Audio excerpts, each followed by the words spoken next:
Welcome back, sleepers of Arrakis, to another episode of Breakfast with your Nerdbird.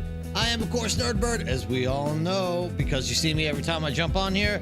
Today, we are getting deeper into Dune. We are going to talk out all the good sell points of this game, try to get some more people to join, and hopefully pass on some information to people who might not know all of the little dying secrets that this game has to offer.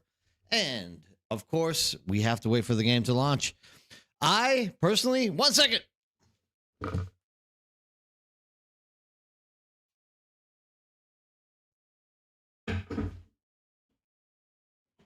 Ooh.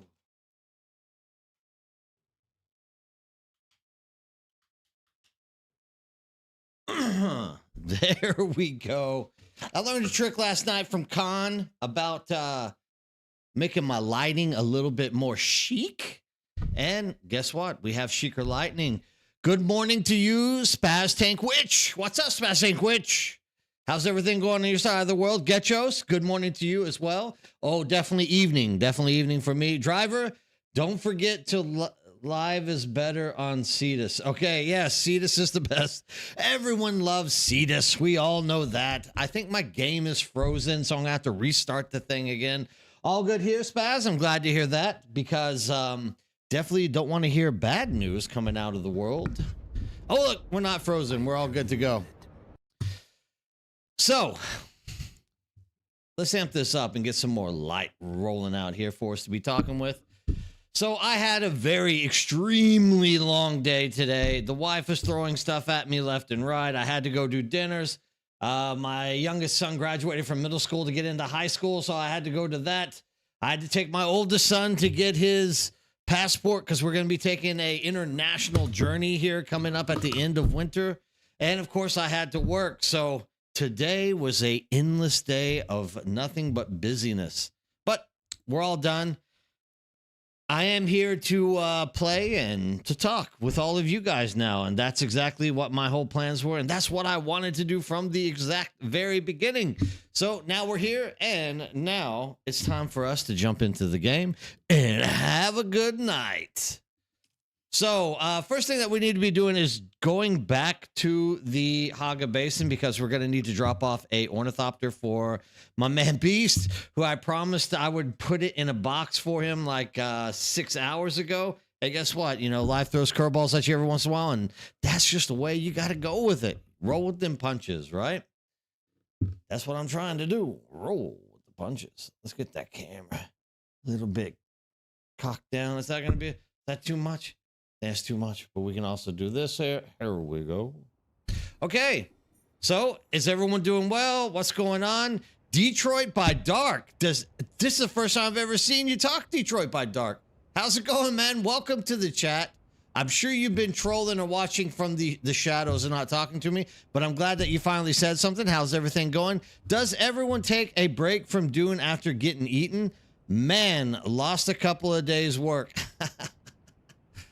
Yeah, maybe. I mean, it does hurt you internally when you get eaten and you got to start all over. So it's definitely going to take you a little bit of time to rebuild stuff. So if you had to take a break, I definitely think that it was worth it. Power over spice is power over all. Good morning. Yes. Defeat the animal. The animal only creates death, whereas the human produces. This is, we're all getting like spicy Dune quotes in here this morning. This is a good start. First, Ripper, what's up? Hey, Ripper, glad to see you jump in. We got a lot of people jumping in early on and saying hello. This is fabulous because that's what I love to see. Just love seeing people jump in, say hello, getting the day rolling off the way.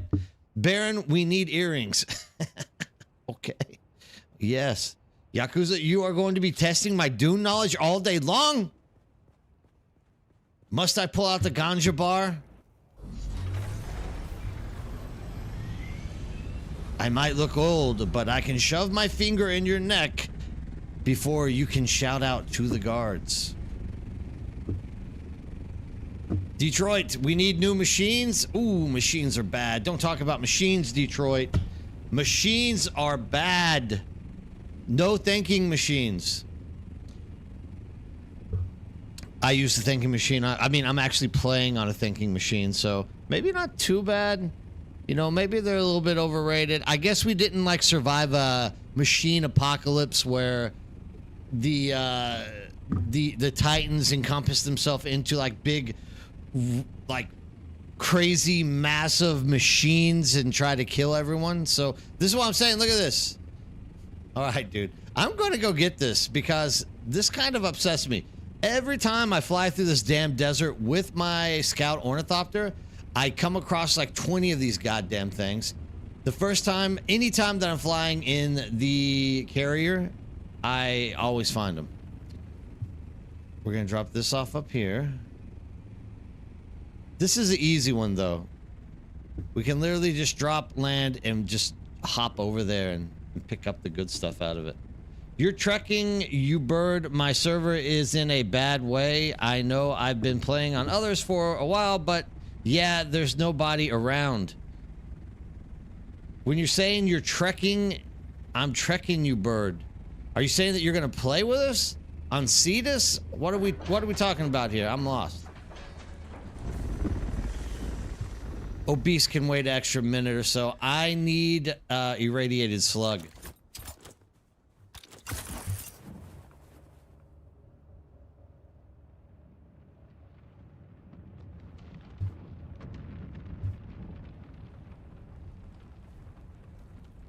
Lots of machines on next. New machines! No, I got you. I got you, Detroit. I was guessing that was a quote. Oh man, the best one, and I can't even reach it. You gotta be kidding me. These are the worst ships. Oh, there we go. Tell me there's something good in here at least. Well, that slag is good. We'll take these. We'll take all of this. We'll take this. Oh, I didn't really need that. We'll take you. We'll take you. We'll take you. Done. Let's just detach and go home. No belief in anything else that's in there. Chat phone and not even the first cup of coffee. I'm telling you, Bird. Okay, I believe you. Thank you for joining. You will not be disappointed. Okay. So where are we getting at here, driver? Cetus is dead. Cetus is a good server now. Like, so many people live here. Live again. Enjoy day sleepers. Yes, Mongoose, I am live again. Dude, I try to get live Wednesday until Sunday. I take Monday and Tuesday off because obviously, hey, what? Sebastian in M12. What's up, Sebastian? It's the first time I've ever seen you. I like that little hello. Nice to see you too. Wow, thanks for, dude, I'm getting a lot of new people in here talking to me tonight. This is making me super pumped. How is everyone's game going? How are we doing? Are we getting a lot of spice? Are we still playing around? Where are we in the game? I know where driver's at. I just handed driver and them a carrier and a sandcrawler. So I know hopefully they're out there getting a lot of spice here on Cetus. Cetus is working out well, dude. I told everyone, come join Cetus. It's a great server. And I told you guys it was going to be like hands down a good experience. Now we have like 30 people on Cetus. It's fabulous. It's working out well. It's working out great. You hate the smartphone that time it's got me. I know. I think your smartphone is auto-correcting half your crap and it's not making sense to me. Maybe that's it. Sometimes it's like that. You know how smartphones are. Making you look bad. Made my first big spice round today and got some very nice earrings right. Okay, nice. Nice. The once you start hitting the large spice fields, you never want to go back to mediums or anything else. Just the amount of spice is crazy. I haven't even gotten a chance to look at spice this week, unfortunately. I'm still going back and forth. This is the last time I'm going back in, though, to Haga Basin.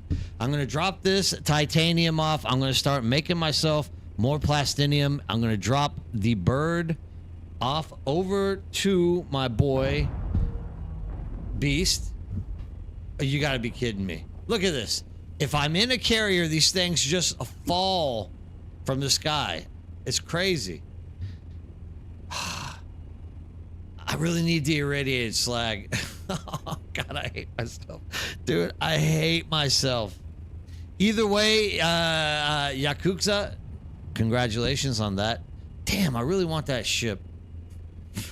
All right, dude. Stay focused, Nerdbird. Stay focused. We're going to get back in. We're going to get these ships. People need me. I'm in need. People need my ornithopter handouts. And, you know, I just got to do the right thing here.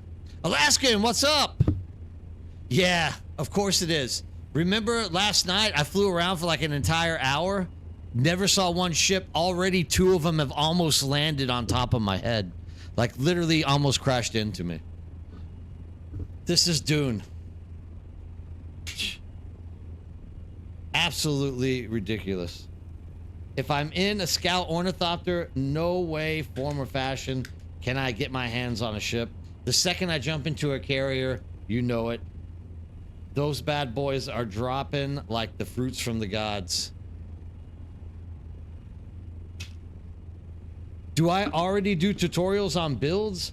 Man, I want to tell you something. I probably will be hooking up some builds once we get this chapter 3. I'm not going to put a build guide together until chapter 3 launches, because if I put a build guide together right now on different ways of working through stuff, because we actually have about 4 different builds that we've looked at putting together with different elementals like spice or fire, yada yada yada. But if I put it out right now, number one, I don't have a chance to test it to see if it's any good, and I don't really feel like listening to negative feedback being thrown at me, like endlessly telling me how I shouldn't make build guides. So until I can actually test out something, I don't want to put it out. And I don't want to put something out early because I don't have the augments or anything like that. But definitely, Mongoose, I will throw a couple of build guides out there for everybody to have a peek at, and hopefully they can be helpful for people. Yeah, I mean, in the past, I've done build guides early, and literally I have to wake up every morning and hear people tell me, like, the rudest things in the goddamn world. Like, I should die and stuff, and I should stop making YouTube content and stuff. So I just stopped doing it until I like know there's a build that works, and then at least whenever people give me negative feedback, I at least can defend it. But at this point, if I put something out early, who knows what's going to happen. I've looked through at least the skills, and we've kind of like talked about with a few of my friends some of the things which might be beneficial for our builds, especially in terms of fighting PvE stuff. But, you know, you still got to work in the augments. You got to work in a lot of stuff. So I don't want to throw something out too early. That's all. I appreciate you like throwing that out there, though. I'll definitely get some builds tossed out there at some point in the near future. As soon as chapter 3 launches and I get my hands on at least the majority of augments and kind of start working through the skill lines. That's another thing I always worry about with the skills in this game, is sometimes they don't actually work. So if I like predetermine and say like, oh, this skill is going to be fabulous, you know, level this one up, and then it ends up that it's not calculating properly, once again, I'm going to have a lot of negative blowback and have to listen to people complain about how horrible I am at making build guides. So yeah, it's more of the self-confidence thing. I'm a little bit self-conscious when people start like dogging on me. I get enough negative stuff. Nurimp, first time. How's it going, Nurimp? The big shipwrecks in the shoal is a good spot for... Yes, it is. And one just out of the radiation, only 3 to 4 NPCs to deal with. Yes. Quick to nip there via overland map. Yes. The other wrecks there have to be, but more effort. So just farm that one. I actually, Neuroip, I farmed them all. And I don't know if you're doing this, but you can actually server hop. You can seat chop. So what we tend to do is we will do all the shoal, and then we will return, and then we will switch sieges and go run them again. So you can actually like sea chop, and you can literally be getting sludge like endlessly. I do appreciate the advice though. Like absolutely, the shoal is a fabulous place to be getting out and getting the sludge. And you're right. Like there's only 2 ships out there that have NPCs. So it works out rather easy. It is. It's very easy. I just hit all the ships though. You're worried about the augments are going to make PvP even scarier. Like Alaskan, I don't think anyone should be worried about PvP, in all fairness. I really just don't think PvP is going to exist with chapter 3, except in like minute little tasty tidbits. Tungsten, hey, what's up, Tungsten? Welcome in tonight. Joe Huddy, what's up? Why, everyone's coming in tonight, dude. I'm super excited. This is fabulous.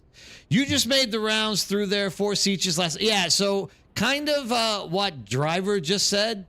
Like, you can literally just like run endless amounts of shoals and just jump sieges.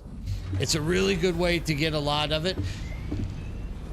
The only reason I was looking for the small wreck ships is because, oh yeah, you're a veteran flower sandhopper? Oh yeah, okay. You know what I'm talking about then. Heck yeah. Yeah, I mean, the only reason I'm really looking for those is because, you know, sometimes you can get lucky and land like 50 to 60 of them in one little ship. And, you know, you just bring them back and do stuff. But at the end of the day, it's just so much easier to do it. Wow, Sebastian, thank you so much. I appreciate that. Love those Prime subscriptions, man. Those things rock. Super appreciate it. If you guys haven't ever seen the Nerd Shack, this is the Nerd House right here. Obviously, I'm such a nerd. I write my name on the roof because I'm so special. But, all right, well, let's drop this stuff off. Let's get these things over. I got to get Beast his carrier, scout ornithopter. Are we just going to leave you like that? No, because with my luck, a storm is going to blow through. After about 4, you can go back to yours. And yeah, I think so as well. Yeah, that's usually it, Driver, isn't it? Veteran Flower Sander. Compel and Weirding Step are 2 skills I keep coming back to. I mean, those are the only 2 skills that I use. Like, there's just nothing for me beats those 2. However, with Chapter 3, I will be changing that. With Chapter 3, I'm going to start moving towards a ranged build for the first time. Usually, I don't step into the realm of range because I mean, sometimes I hit, sometimes I don't. You know, just like tracking stuff at times can become a little bit hairy. But overall, I am thinking that boss fights are going to require a lot of ranged weapon damage. Just because there's a lot of NPCs that are spawning in all around the room while you're actually fighting the boss himself. So with all these things, right as you said that, Theory, Conservatory, and thank you very much. Theory, thanks for stopping in and saying hello. Yeah, right as you said drink water, I actually hit the F button to drink some water. That's funny. But yeah, I think that there's going to be a lot of stuff that you have to keep in mind, especially with the NPCs that are spawning in different waves. So definitely I'm going to be switching to a more ranged build. So in that case, I'm going to be leaving Weirding Step and Screech out of my builds from that point on. Compel with Screech. Callie, what's up? Not much here, man. Just doing my usual Thursday rounds, 8 to 12, baby. And then I'm waking up tomorrow at 6 o'clock so I can go to Samsung and do other stuff. Sebastian, I am also super pumped about the new dungeons that are going to be coming in. Like, you cannot understand how much I do not want to wait for these things. And I really, oh, you know what I did? I took out all those parts, didn't I? I really want to see exactly how much these, I did. Oh, I hate my life. I had his whole ornithopter by accident out there in the deep desert. I'll just go buy him a new one. But yeah, I'm looking to see how like the different layers or the different levels kind of push back. I don't expect there to be any like any surprises. This is Funcom after all. We have been fighting the same 4 NPCs throughout the entire game. They just have like, these are Harkonnens, but you know, yada, yada, yada. So I am expecting it to just be the same old crap just going over and over and over again. But at least I want to see how the pushback feels as you are like climbing up, just making sure that they're balancing out everything and making it really playable for us, you know, to get in there, enjoy and have fun. You're going all in on the rapier for chapter 3, Joe Huddy?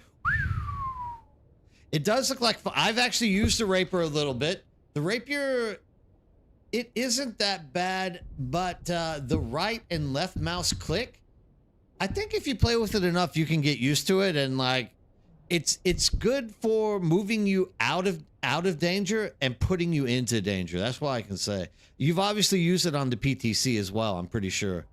But yeah, I mean, the rapier looks fun, but I really feel like I don't want to be like face tanking crap necessarily once I get into those higher level dungeons. Definitely want to be trying a ranged one this time around. Because all I've ever done is melee in this game, because like melee is just king by far. I should have just hit that to begin with. Like melee is definitely king in this game.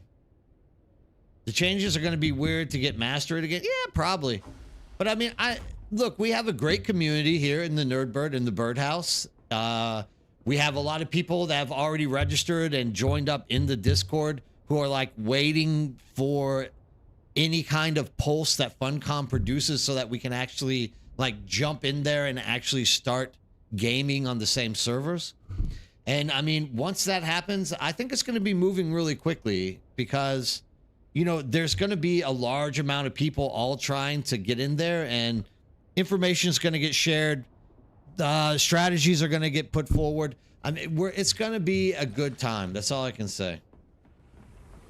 You're going to pick your favorite. You don't know if it'll be your go-to again. What is your favorite driver?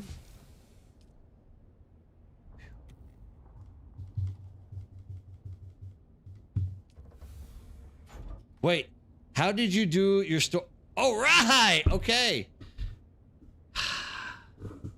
Nothing makes me happier than whenever we can. Actually, I mean, I'm just guessing you just don't know, but it's pretty simple, right? So what I do is I actually put cargo containers in my base, Joe, because number one, nobody can withdraw from these except for me unless I give someone perms, which is the same downstairs, but like this is guaranteed. Like nothing is going to pull out of these, like when people try to craft. And all you have to do is literally manage. You go over here and you can hit this and type spice, right? And then that's where I put all my spice. And same thing goes for my plastinium, right? You literally just go to management, you type in, you click here, plastinium, bam. And that's where I keep my plastinium. And of course, you know that you can, because those are considered vehicles, you can access them via medium cargo containers. So, yeah, you can access all of this. The cargo container, all three of these are just cargo containers. Solido decoy. Look, I've actually... If I actually, Ripper, had ever actually put more energy into getting into ranged combat, I think you could probably fit that thing there, right? You could fit it in there. Oh, okay. I mean, once you get to cargo containers, this is a whole new like quality of life thing as well, Joe. I mean, I could see it working, especially if you're running solo, because there are times where you get like 5 or 6 melee chasing you. And if you could throw that decoy down, you have a chance to actually get behind them and like, you know, shank a few of them a few times and maybe like knock a few off of you. But yeah. You know, the grind pays out. Oh yeah, the grind definitely plays out, Mongoose. If you grind hard, you get it. Your favorite ranged weapon is the Seath pistol. Really?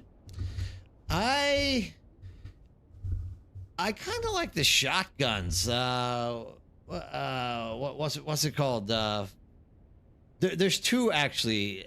I don't like the drill dart anymore because if their shields go down, it just seems like it doesn't do anything to them. Like you have to hit something with shields up. Perforator, thank you. Perforator. Someone keeps complaining thank you, Void School. Someone keeps complaining in my videos because I keep calling it the perforator, and they're like, perforator, would you please say this word correctly? Like, yeah, I'm sorry, dude. I'll get to it, I promise. Eventually I'll learn English, I promise. Yeah, definitely. I mean, for me, though, I like the disruptor pistol and I like a shotgun. So if I can, what I'm thinking I'm probably going to pull out is probably going to be the collapsing grenade so that I can hold someone, pull them in, hit the NPC with the disruptor pistol, and then turn around and just shotgun the crap out of them while they don't have shields. That's more or less what I'm kind of thinking about. But I mean, I don't think, look, dude, at the end of the day, any of these skills can be put into a build. Don't listen to someone saying this is the meta. I don't really think that this game has been balanced properly to call anything the meta. The only reason I say like Melee's the meta is because Melee's like the easiest thing to do in the game.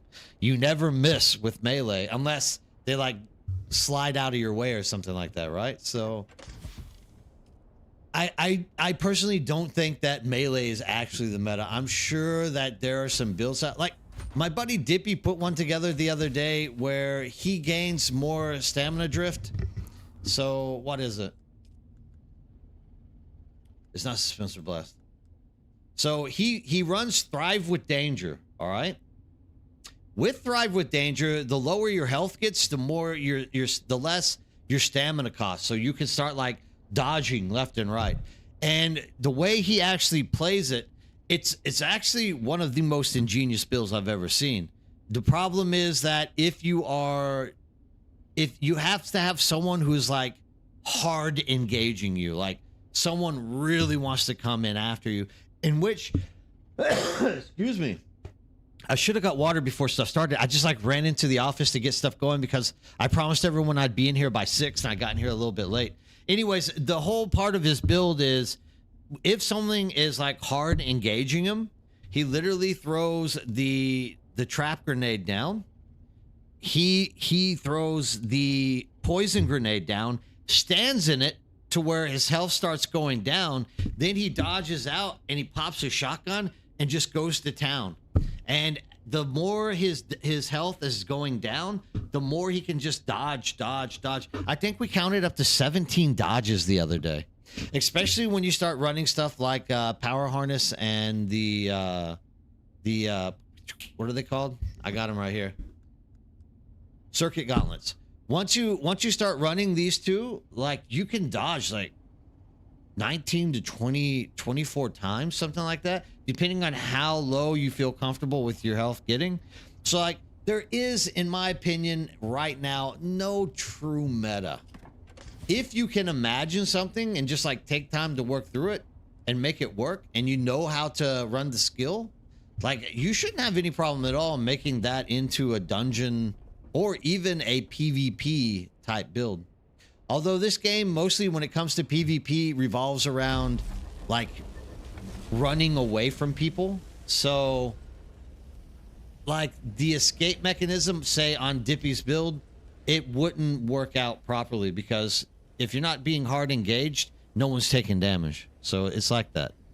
Gravity grenades, then the firearm combo you just mentioned works great. Yeah, it does. I mean, that's not a new like combo system driver.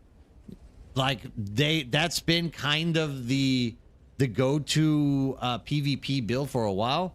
What's different is gravity mine, poison, standing in the poison while shotgunning the crap out of people, and then once you get to a comfortable position, you then lunge out and you just keep shotgunning them. I've seen Dippy literally just tear through people left and right with that build, but only people who don't really know and they're just like, I'm gonna fight this guy because he's coming on to me, and at the end of the day, like, they get destroyed.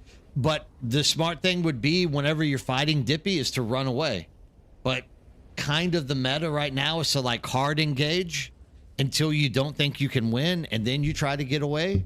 So I mean, it just depends on what you're doing on the ground. At least with the augments and the new skills, as well as the reworks on the rapier and the other weapons. Hey, good morning, Clarence. What's up?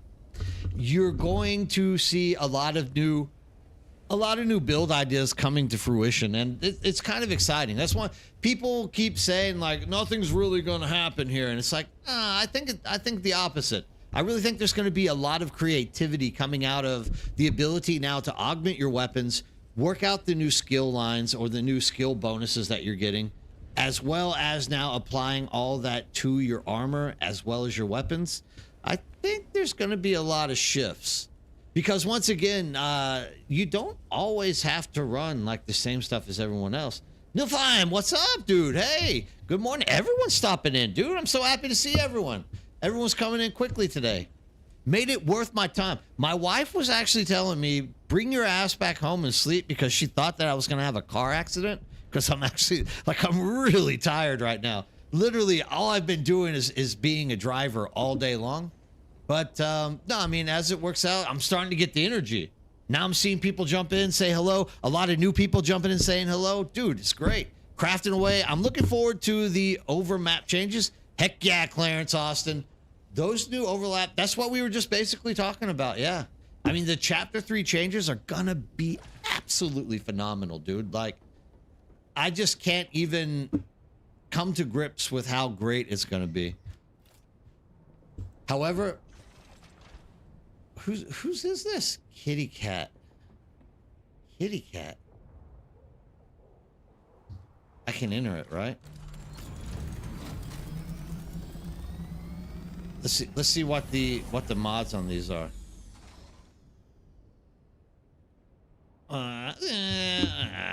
Whatever. I'll just go buy him a new one.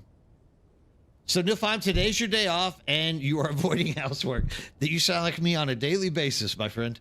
How expensive are the augments going to be? Alaskan, I wish I could tell you. I don't know. Once again, you don't want me going off on like a 2-hour speech as to why I don't like the public test client in Dune Awakening. I don't want to bore people to death again. Like, you get me going on that thing, man, I'll be talking till like 1 a.m. about how much I hate the PTC. I don't know that they're even expensive. I know you're going to be able to get them you're going to loot them, right? But in terms of upgrading them, I don't know. I haven't really taken a look at it. Nah. No one. That's just the problem, right? Like, no. I know people who have gotten the augments, and they're like making records of the augments, but none of them are upgrading them. Because once again, you have to go grind out the materials to build the table. Then you have to go get all the materials to upgrade them as well. Nobody really wants to do that. Was doing the cave in safe space of the deep desert yesterday. Found 3 T6 cutter array blueprints. Nice. 3 T6 cutter arrays in the A row. Catweasel. You might be the luckiest. That might be the luckiest luckiest RNG I've ever heard of my entire life. Switch to here. Oh yeah, hey, Cleus. Yeah, dude. Claris. You definitely get, even though I set the, actually, hold on. Actually, tonight, believe it or not, YouTube has better latency than Twitch. For the first time ever, dude. For the first time ever. Better latency on YouTube than on Twitch. This is absolutely phenomenal. This is never something that's happened before.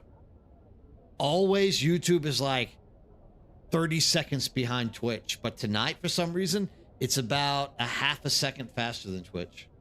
It's crazy. So you're hearing mats for the augments will be good for selling? Maybe. Yeah, I definitely think so. Alaskan, we need Alaskan. You're playing on a private server, right? We need to get you on Cetus. We need to get you and your friends on Cetus and have you running around doing stuff with us here in the non-private servers. Yeah, I mean, Claris, if you guys are on private servers, they're great, but like, don't.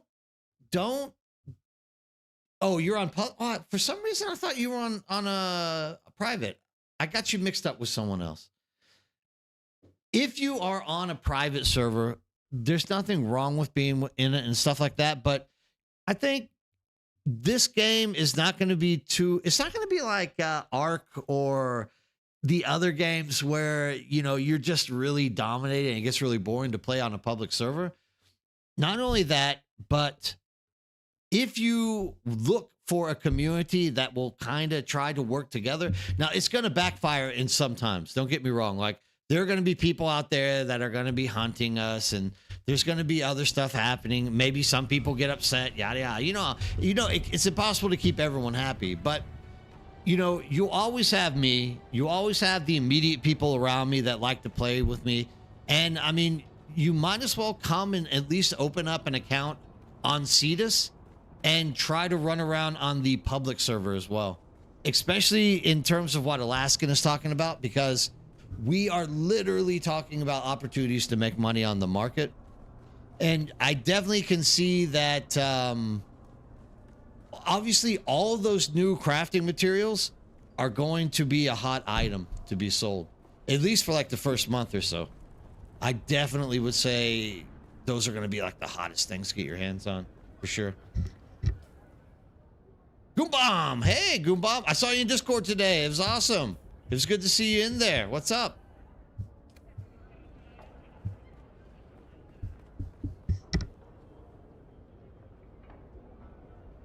Now it's working again.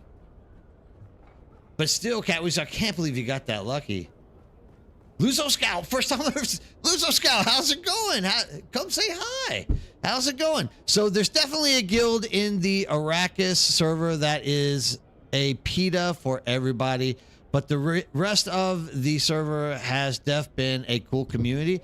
Yeah, I mean, the only server that has really seen like a lot of aggro has been Harmony in NA.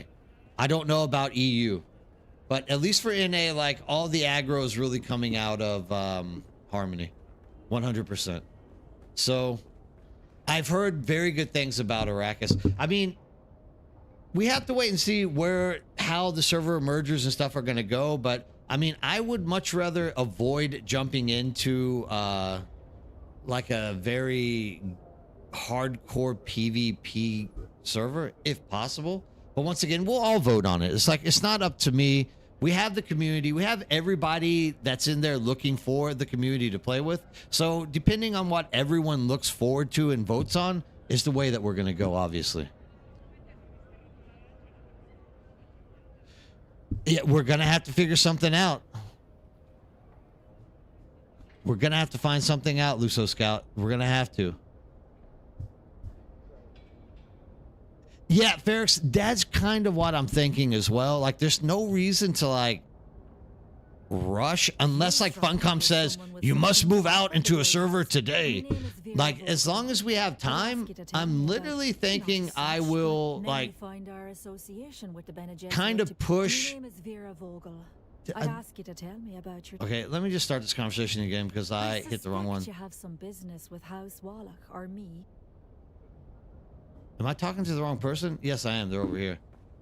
Yeah, that's what I was thinking as well, Ferrex. Like, literally, just like, if we're not being rushed to get off the servers, like, take a week and see where populations are traveling to, and then at that point, we can jump in. Vladimir Goofy, thanks, dude. I appreciate that. That was a sweet number. You know something else? What? I hate sweet number. You hate sweet numbers. Aye. Holy smokes. Either way, it's good to see you back in tonight, Vladimir. But we're going to have to wait and see, like, what exactly is going to happen. For sure, we don't want to, like, rush into something. But once again, it's the community as a whole, like, picking out what everyone wants to do or where we all want to go. I mean, as long as we have 140 people plus that are literally like somewhat working together to accomplish stuff, like even if there is PvP in the deep desert, like we can find a way to counter it, right? We don't necessarily have to worry about anything too bad happening to us. Not only that, but I actually have quite a few friends that are interested in coming back and playing as well, that are only PvP. So there's going to be a good mix, right? Valdorf and Statel, the Muppets, best trollers ever. Okay. I believe you on that. Are you into the Muppet Show? Good evening, Nerdbird. Yes, Zero Hurst. What's up? Thanks for stopping in and saying hi. A lot of people just jump in and start talking to me. I want to get to know you guys, though. Next time, say hi, like Zerohurst here. Hey, Sojourn. Hey, how's it going? Vladimir, you never watched the Muppets? Yeah, of course I grew up watching the Muppets. I know exactly what you're talking about. The biggest trollers are the two old men. I just can't remember their names. Zerohurst, I love that you love my content. No, I mean, seriously, I appreciate that you come on. You take time to, like, let me know that. Like, I always hope that I can reach out and get to know people who are watching the videos more, just so that we can kind of, like, I can start coming to understanding what people need or they're wanting or different things which they're, like, concerned with. So, like, you coming in here and taking the first step to say hello to me, absolutely fabulous, man. I really appreciate it. And my YouTube algorithm definitely appreciates it too. Like, you are part of the solution to a bright future in Dune. That's all I can say for you. I really appreciate it, and thanks, dude. Thanks for taking time to watch the videos and comment, as well as come in here and talk to me. I plan on transferring over to Cetus. Oh yeah. Well, I mean, don't transfer to Cetus as soon as it goes live. Let's try to figure out if there's a good place, whatnot, for us to be moving all together first. If Cetus is still really attractive, heck yeah, dude, I'll be more than happy that everyone comes over and starts hanging out in Cetus, without a doubt.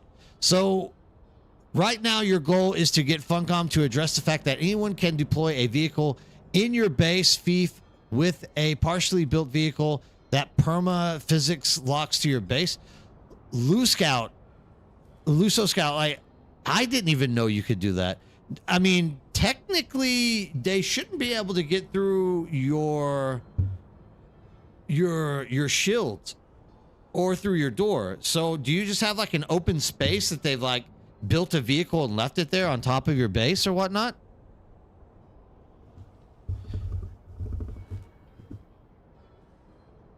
Ah, okay. Yeah, I saw Goombomb on Cetus today. Talked to him in Discord, everything. The one guild deployed like 30 plus vehicles in our DD base in the new year and almost made me feel like quitting. But they won't let others run what is otherwise a fun game. Yeah, you know. It's a sad day when you get a lot of immature gamers all together because they feed off of each other. I have a lot of friends who are really like streamlined PvP players, and individually they're really good people. Like, you can sit down and have like long conversations with them, like nice long, you know, great conversations about this or that without them going crazy. But as soon as you get like 2 or 3 of them together, it's like reverb, dude. They start feeding off of each other, and it just gets more and more toxic as time like goes by. It's really a strange, really a strange thing that happens there. So I'm EU Icarus server. All my good members have basically stopped playing. Zerohurst, yeah, I'm sorry about that. I think that's the key. That's like the story with everyone at this point. I mean, I started this game with 31 other people, and all 31 of them have stopped playing. I've been playing alone for a while. So it's like 1 out of 32 people like the game, I guess, if you're running on my numbers. But hey man, we do have a EU charter in the Birdhouse. So if you're looking for an EU group to like meet up with and run with whenever servers do start combining or whatnot, and you don't want to play on NA because of the lag, we might be able to find some people for you to get together with on EU servers as well. Yeah, I mean, it'll change though, Vladimir. We just have to wait for Chapter 3 to drop and people will come back. During construction and the like, if there's any gap, they can plop inside and do all that. You know what, Luso Scout, I hate to ask you to do this, but, well, first of all, are you part of our Discord? If you're not part of our Discord, I'll link it for you here. What I want you to do is actually, like, take a photo of what they've done and post, like, a little summary of what happened. And what I'll do is get a few people to like copy and paste that in Funcom forums and on Funcom tickets to see if they can't try to get that fixed. The key here is that you find a lot of people who are complaining about something. They don't know that we're on different servers. So as long as there's like 10 or 15 people saying like, hey, this needs to be fixed, this is ruining our game experience, that will help you get that through. So if you are not in the Discord, just let me know. Or if anybody in the chat right now wants to get a Discord invite, just like let me know. I'll post it in there, because like I'd love to have more people come in, and it helps us solve these type of problems as a like community or whatnot. Culiano, what's up? What's up? Good to see you back tonight. I'm having to shift around. I'm so happy. So many people are coming in to say hi. I need to go get some water. Like, I'm dying. Give me like 20 seconds. I'll be right back. And I have to have water, or I'm going to just like pill over and die. Okay.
Oh man, Korean winter air is just so dry. Like it dehydrates you in seconds. It's crazy how tough it is. Oh, okay, back to it now.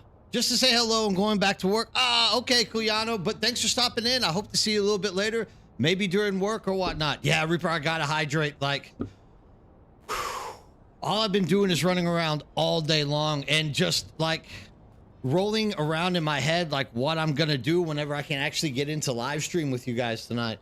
Like it believe it or not, it's like the highlight of my day to come and work more by gaming and streaming. I'm an odd one. I'm definitely an odd one.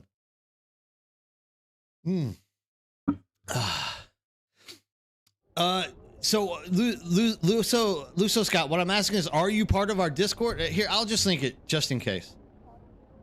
Like, if you're not part of our Discord and you want to join a community, look, you don't have to join a guild. I don't even have Discord open to get the link. You don't have to join a guild. You can run solo. You can do whatever you want. I mean, if you want to jump in there just for like PvP or PvE, but what we are trying to do more or less is put together a group that we can count on to like meet up with us and run around doing in-game activities together. Not only just like grinding out spice and things along those lines, but also like trying to progress through the harder level overland map testing stations that they have going on. So like the more people that we have to like run with and feed off of, the more we can go deeper into the game and start acquiring all the good stuff, like the augments or the you know what I'm talking about, like all the good stuff. And you know, that's what we're kind of lacking at the moment in a lot of these games, or a lot of our servers, is that a lot of people have kind of quit. So we don't have a lot of access to people to be running stuff like labs or stuff together. And labs are really a group activity. Like you shouldn't be doing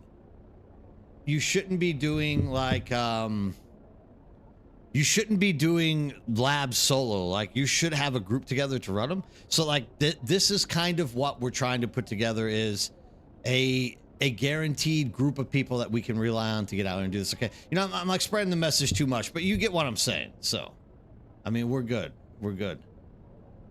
Let me just, for some reason my entire system reverted back to Korean today. So I'm having to like read through and think through what the Korean is. You know, when you get into a second language, you start like you can understand what it's saying, but it won't be exactly translated properly from English. Like in Korean, you have bangto waso, which is like your it's like your main screen, but it's not translated that it's not translated that way. Anyways, so you have to kind of like sit down and you have to think through this stuff every once in a while. But now I'm getting through it. And now here's the Discord. Pardon my Korean. Is it working? Here we go. Definitely. Bam. All right, yeah. So, I mean, if you are looking for a community and you haven't joined it already, jump in there and come game with us on Discord. Even now, it's possible you could find people that are in your servers or whatnot, although I wouldn't count on it. It's going to be kind of tough to get your hands on people. Oh, definitely, Joe. Like, exactly. I mean, well, the extra brain processing power to translate. Oh, yeah, it can. Especially when you're trying to do stuff quick, like on a stream. Like, I'm needing to feed you guys information, and I don't want to have to go through all of my settings to revert it back to English. So I'm just like, screw it. I have to read through it. So, like, instead of just reading, like, system settings, I have to actually read, like, Sisturim Soljong or Shichongcha Huangdong, Suturim Sangte. So, like, I have to sit there and think about what the hell is it saying exactly? I mean, I could just click on it, and in a second, you'd probably see exactly what it is as well. But, you know, whatever. Whatever it is, whatever. You guys get what I'm saying. You guys know what I'm talking about.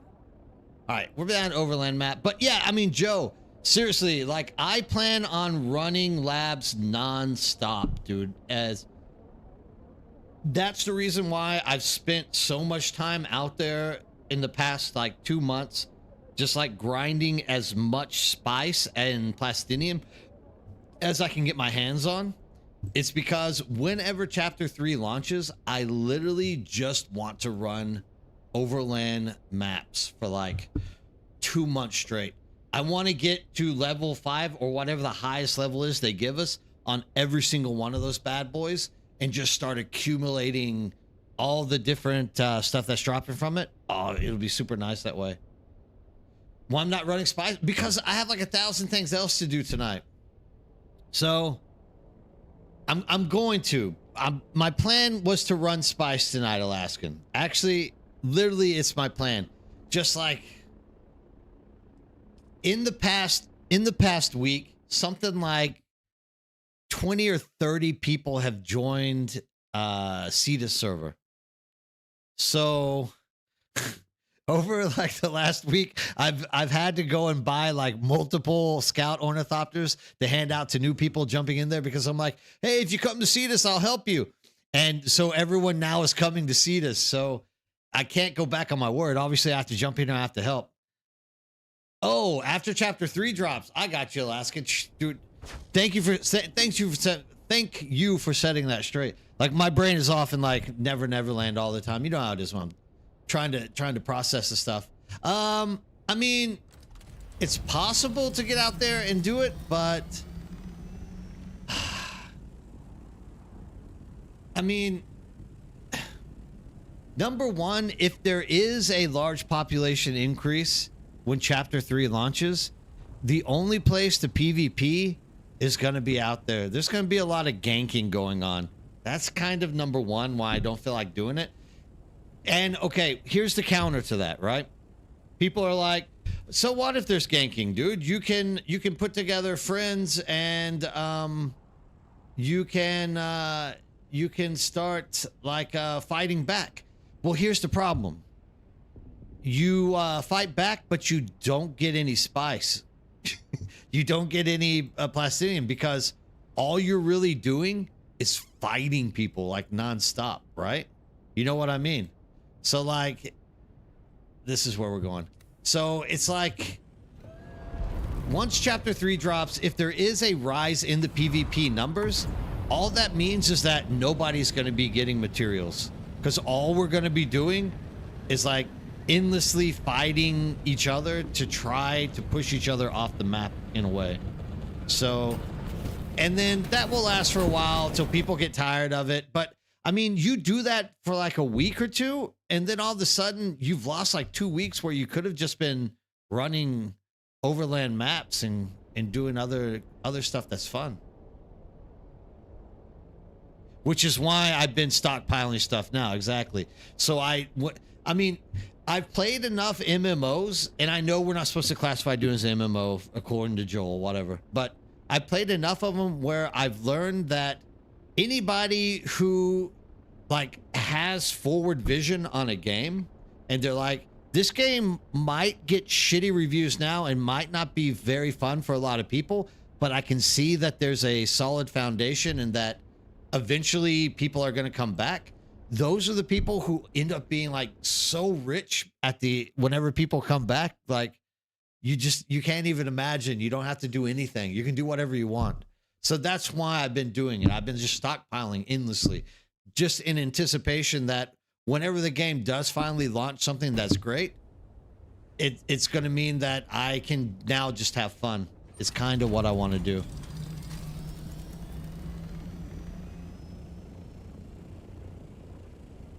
It's the biggest problem with MMOs, right? Like, people will literally just like, they'll block you. And I mean, stockpiling, like I said, dude, I've said it a million times.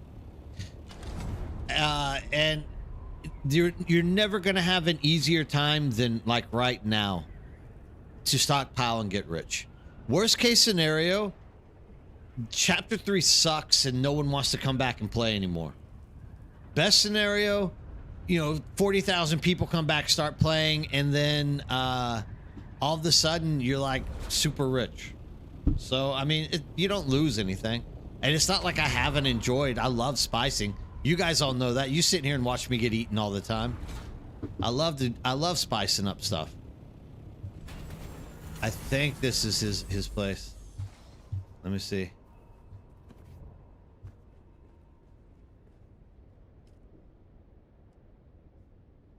I don't want to. I'm just going to start like pumping stuff into the wrong base probably. Hold on. Let me just make sure. This is no Beast shithole. That's where we want to go. Beast. So like Beast was like, dude, can you hand me Ornithopter? I'm like, just please name your sub thief because I'm like never gonna be able to find you. I have like 30 people on the map right now. So people will finish and then leave again. I bet on it. Oh yeah, 100%, Vladimir. So that's what I was kind of like getting at when it comes to like PvPing out there in the deep desert. Well, this isn't very nice of this person, right? That's what I was kind of getting at with the deep desert was if people are out there PvPing, like you are going to be. He's not even. He didn't give me. You are literally going to be fighting people nonstop. That's what happens whenever. One of two things happens in the scenario in the deep desert. Either one side is so dominant that they beat the crap out of everyone and just control everything until nighttime when they go to sleep, and people can kind of like sneak in there and grab a few things while they're out there. The second thing that happens is you are able to put together enough people to where it's an equal force and you're just fight each other nonstop. It's like equals MC squared, but you have two equal masses like coming at each other at the same speed and the same like, velocity, crap, whatever equals MC squares. I'm trying to act like I'm smart, but If Atreides claims a house goal and I'm Harkonnen, does that mean I can't get the rewards for the claimed house? Correct. Maybe you need a public medium box outside your base filled. Yes, Alaskan, that will solve all the. But here's the problem. These guys, actually, I just need to send him a message and tell him his door is locked. Your door is locked. Yeah, the problem is my base is way the hell up here. And so when people, I don't know where my base is. So when people like first join the server, they're always way down there. And so it's what I need to do actually is literally make a small base down there and put a medium in it. I think that would be the case. And just tell people to go in there and pick something up.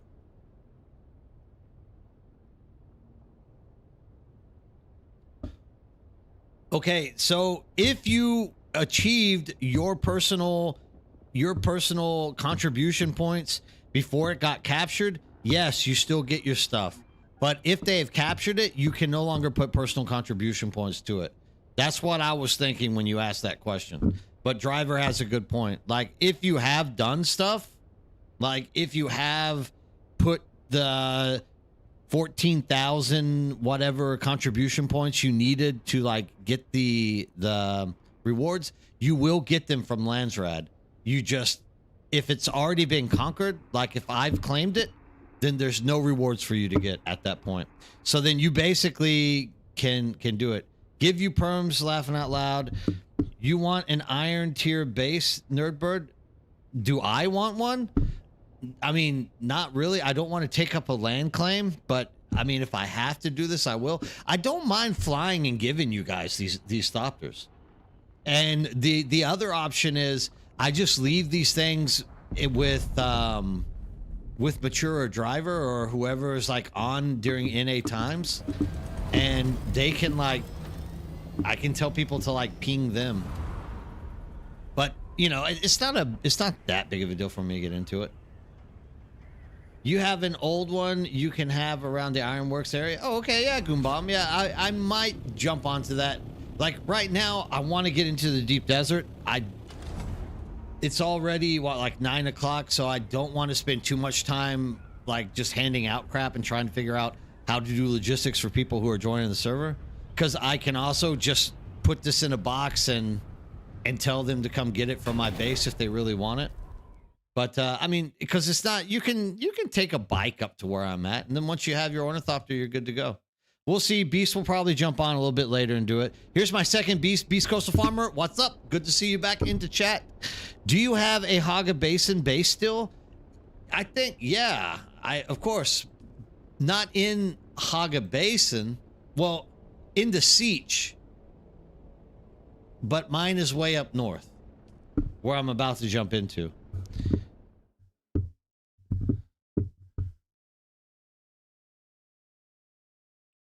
No, if it's already claimed, it's done, Joe. There's nothing you can do with that Landsrad. You're done with it. You don't mind the PvP. There can be times when there are really good fights. Yeah, Luso Scout, that's just it. Like, I don't mind PvP. I'm not trying to, like, hide from PvP.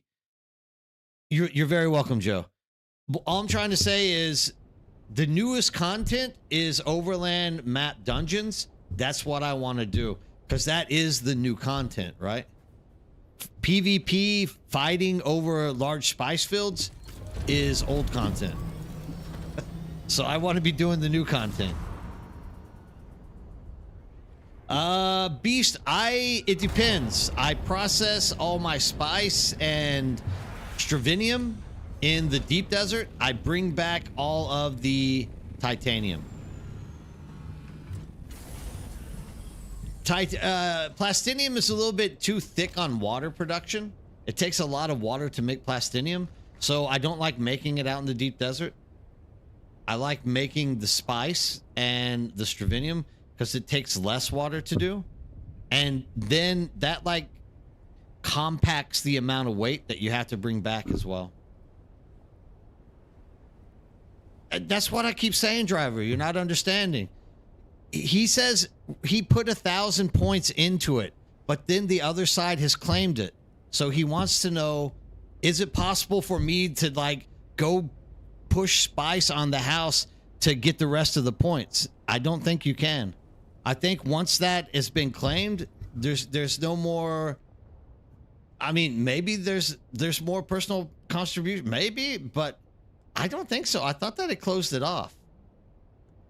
I listen to Driver. He probably knows better than I do. I just, whenever I see claimed, I stop messing with it because I've always been under the impression that you can't actually contribute more points once that claim has been Been done. I mean, I believe you, dude. Like, I'm not here to argue the point. I believe you. Do you bring back most of the stuff? So yes, that's how I bring back stuff from the deep desert. Supposedly there will be a Coliseum arena. So there is an arena in chapter 3, but I don't think it's what you think it is. It is a, the arena is going to be like part of the storyline. And that's kind of what people were kind of like complaining about Luso Scout. They're like, hey, dude, you already have the arena. Like, you might as well like make a PvP arena out of it. And then they were like, well, you guys are doing a good job of that by yourself. I don't think we need to do it. And yada, yada, yada, yada, yada. So at the end of the day, it's like, I don't think the arena is what most people are hoping it to be. I think it's just part of the storyline right now. And maybe later in the future, it will be something that you can do. Thank you, Goombomb. I appreciate that. And then I think later it's something that you can, yeah, it's just a storyline thing right now. And I think later, if we complain enough, quite possibly they'll be like, okay, we need to make this into a, we need to make this into an event type ordeal. Maybe. I don't know. You never know with Funcom. You don't know what Funcom's next move is going to be ever, right? Funcom's one thing one day, it's another thing another day. Sadly. Oh. I need these. I can only make one. I'm horrible. Yeah, I'll check out that base later. Tonight, I'm back in the deep desert. While I can be in the deep desert.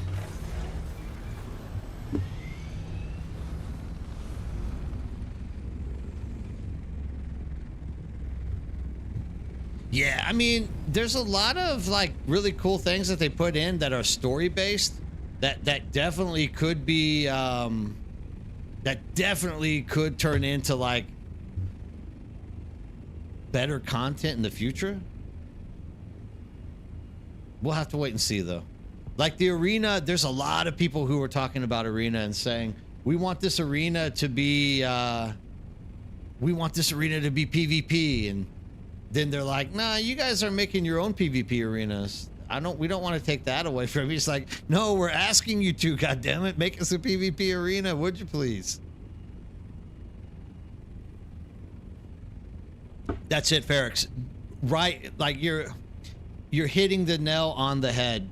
They want us to PvP. They just don't want to put energy into providing us with proper PvP incentives as well as proper PvP goals and activities.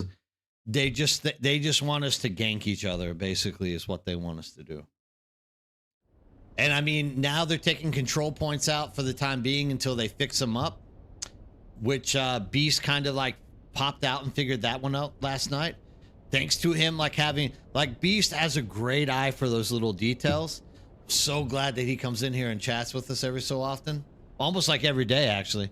But like he determined by looking at what they were posting that it really looks like there's not going to be any control points either in the deep desert this time. So that's another reason there, Alaskan, that I don't necessarily want to be out in the deep desert. It's because, I mean, all that there's going to be is gathering and ganking.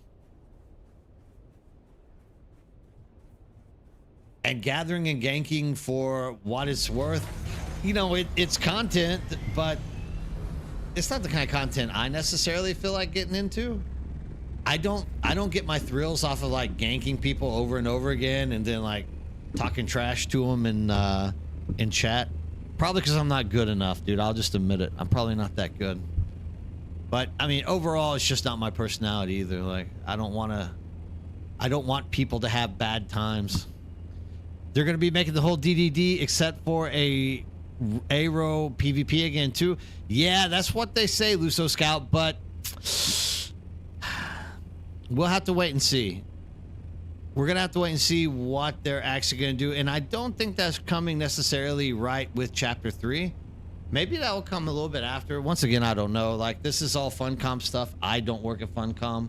So I'm just here hearing what people say and repeating it like a sheep. Yeah, I mean, once they become a little more transparent, it'll be better for us to like start gauging what kind of activities we can get into. I really hope that I don't mind actually that they revert the entire deep desert back to PvP. I don't mind that at all actually. But I just wish that they would make PvP, they would fix the PvP factions and make more events just to like make it fun. Like, dude, think about it.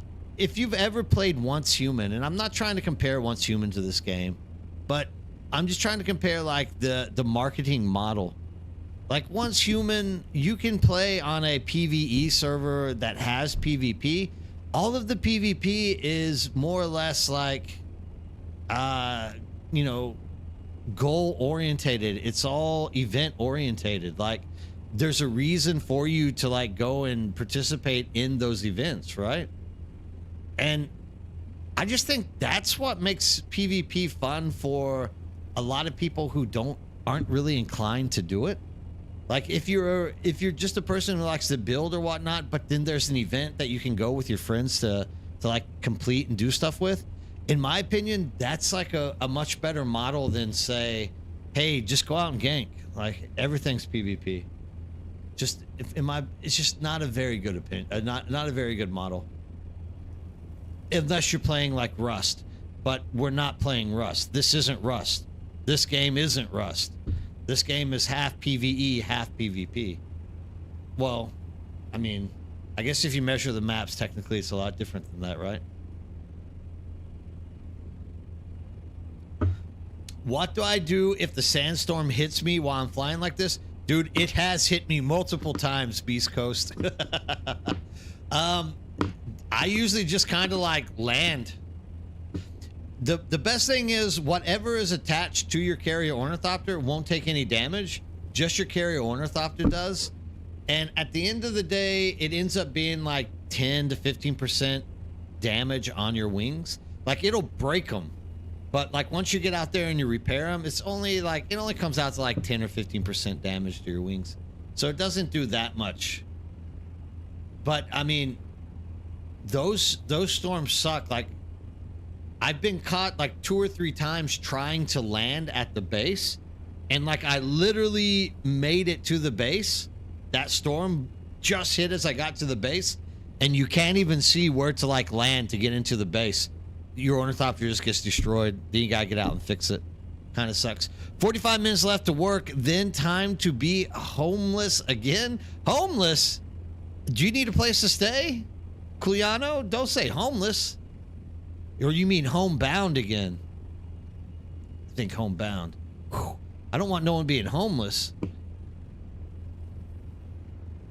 Homeless is a little bit too bad. I hope you're not homeless. If you were in Korea, I could give you a sofa or something to sleep on. I don't want anyone sleeping on the street, especially when it's cold outside like it is nowadays.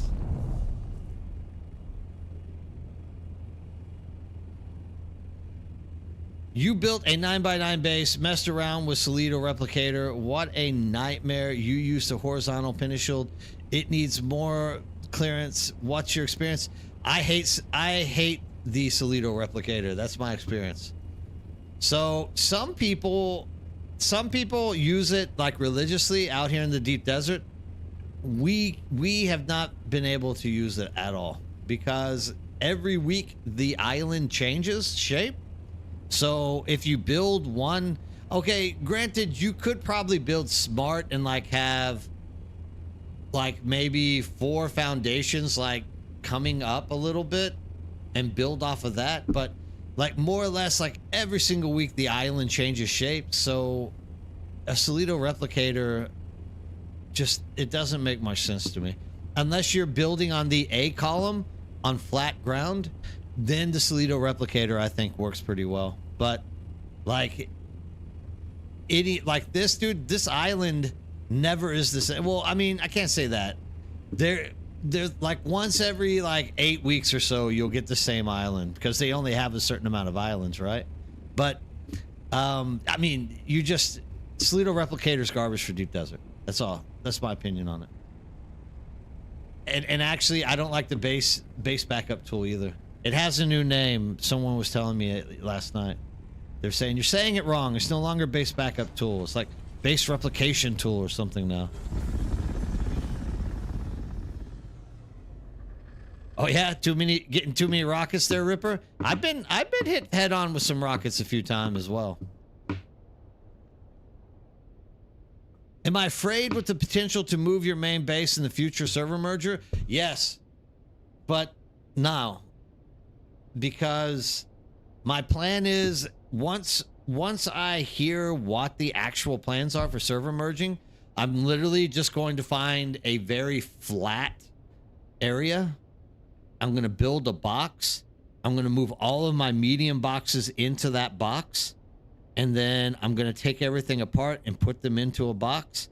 And then I'm going to base back to that thing up, move it to the new server, and then rebuild my base all over again. Crap. Beast is now on. Jeez Louise. This guy's killing me. Now I got to fly all the way back to Haga Basin. All right, this is my night, dude. This is what my day has been. All day long. Drive here, drive there, drive here, drive there. My day does not end, even when I get into the game.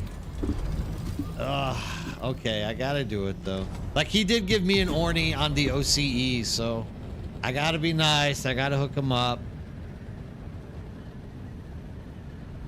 No, I mean, you're gonna get rocketed. Like, the funny thing about PvP with this stuff, hey, what's up, Somos? Yeah, how's it going? Today's a good day for me. How about you? I hope everything's working out well.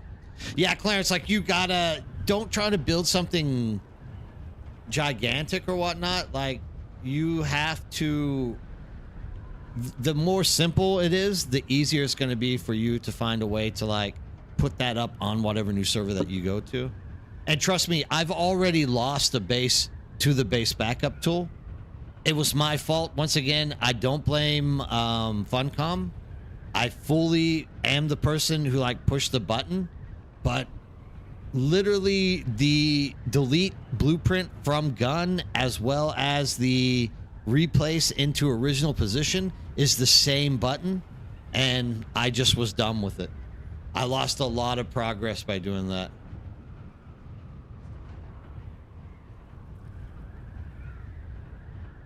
Remember the BR talking in the PTC? It's me. Oh, okay, cool. Yeah, cool. It's good to see you on this platform as well. Thanks for stopping in. I appreciate it. So, okay, I got you.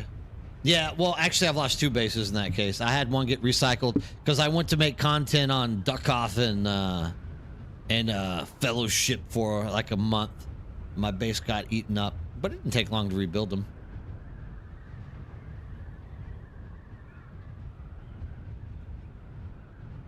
Yeah, I mean, whatever it is, just make sure. Oh, no, I remember from Brazil. I remember you. Just make sure that whatever you're building is, like, very simple, right? The key is to not make anything multi-level or, like, one side lower than the other, and you should be okay. You shouldn't have any problem with stuff. First 25 qualify for main. Oops, wrong chat. Okay. I don't know what you're talking about, Hackworth. But hey, it's good to see you, Hackworth. How's it going? How you doing? Multi-level foundations. Yes. Yeah, Ferrix. That's what we're talking about. Yeah, Driver has a good point for whoever is asking about I don't know. I've never tried it this way, but I have heard people say that getting into the passenger seat does do less damage. Like, Driver will know. Like, Driver's been through, like, every possible scenario that this game can throw at you. He's restarted, like, 5 characters. Like, this guy has, like, giga experience in the game. Yeah, you just don't want multi-level foundations, like Ferric said. Like, if you can build, like, a as flat single layer foundation set, and then like find a flat place once you get into the new server, you shouldn't have any problem. Oh, that's good. I'm glad to hear that. Solo farming spices is the most liberating thing you can do in this game. Nothing is better than literally solo farming spice, which is what I was hoping to do, but here I am running back to the Haga Basin again.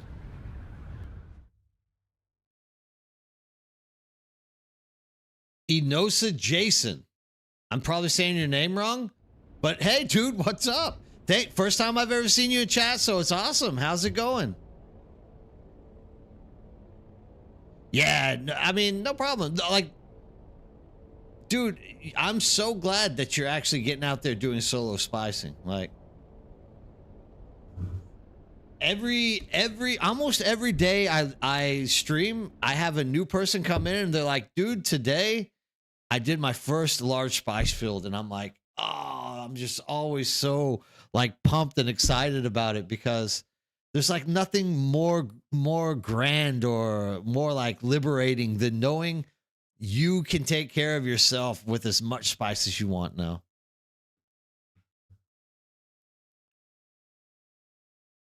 What do you need? I can link it again to you. Hold on, give me a second. That's Twitch. Here's YouTube. There you go. Yeah, I mean, join in. Come join the family, dude. We will find a spot for you. Like, we're all, the vast majority of us are people. Oh, why did I come here? I should have went to the other side. The vast majority of us are people that just didn't leave the game. We are very much in love with this game and want to keep playing it. And so, to say the least, at least you know, if you join that community and start joining a server with us, like, you don't have to worry about everybody mass exiting. You're always going to have a rather large number of people that are going to be sticking around to, oh crap, that's why I went there. I have to get the damn thing. You're always going to have a large number of people that are going to be sticking around for you to play with. And you don't have to join a guild. Like, if anyone tells you you have to be in a guild, they're lying to you. If you want to go, so in fact, hey, what's up, Beast Awakening? In fact, wait, is this Beast? Did you change it from the Z so that people will stop calling you beasts? If anything, I believe that everybody, oh, that's cool. Yeah, it'll work out. You got to wait. Okay, I just got back into Haga Basin. Let me get your ship. I'll fly all the way back down to you now. So if anything, like, I believe everyone should just kind of naturally be solo. Like, I don't believe in like a guild base or crap like that. What have I done? Oh, Q. That's what I did. I don't really believe in all that crap, especially with this game. What ends up happening is someone gets ripped off, or like somebody takes out more shit than they're supposed to, and it ends up making a bad feeling. That's why when I tell people, like, come play with me, but like make your own stuff, I'll help you get to where you need to be, but like make your own crap so that you don't have to rely on other people. It works out much better for you if you do it that way. It's not me being mean. It's just me like saying, hey, I don't want you to have to rely on me or anyone else at any time in the future. I hope this is all the parts. 1, 2, 3, 4, 5. I think that's all of them. So yeah, I mean, even whenever we start stuff up, like, I'm expecting anybody who joins with us to more or less like be doing their own thing. Like, once again, if you want to hand out stuff and offer people access to your base, do what you want, dude. It's your base. You can do whatever you want with it, right? Most important thing is that you literally are just, you know, you can be independent and not have to rely on other people or taking stuff from other people.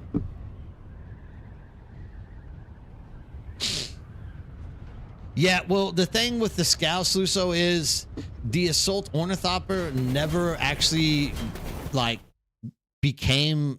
reached its height. It never reached, like, the potential that it should have. The Scout Ornithopter, more or less, has always just been a transport ship, which, dude, at this point, I joke about it, and I say they should change the name of it from Assault Ornithopter to just like smaller carrier ornithopter or like transport thopter, because that's all it's used for.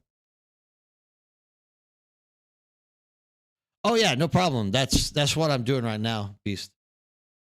I came by your place, and do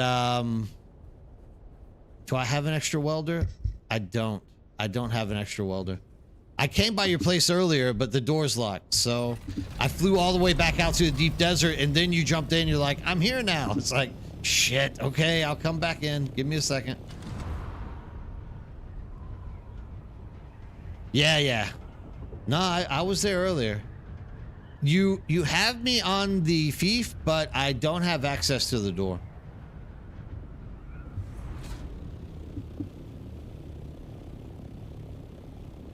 Right there. No, it's down here. I guess I can just give you my welding torch, dude. That's okay. I think I have extra ones out there. Yeah, see, I still don't have access to your door. So, hurry up. I was playing Conan Exiles and was in clan with 3 people. Yeah, dude, I played a lot of Conan as well. Like, this isn't yours?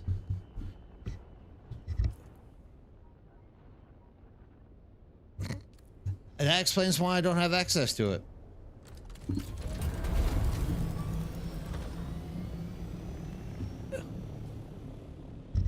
This is yours. Okay. Look, I'm getting there, dude. I'm getting there. I've been a taxi service for people all day. I'm trying to get through this. Yeah, I mean, I should have known your base. Even though you labeled it shithole, it was gonna look better than that one down there. Like, I should have known at least that. And here, take this welding torch. I can just get another one. I mean, it's almost broken anyway, so at least you'll be able to put it up. Do I have a battery on me? And here's a battery as well. Oh, inventory X. There you go. Battery, welding torch. Hopefully those are all the parts. Check and see if those are all the parts before I take off. That way I don't have to like fly out here and come back from deep desert again. So when I asked them about if they kicked me from the clan, they told the entire server that I was stealing stuff from them. Yeah, well, I mean, Dune is supposed to be solving that problem.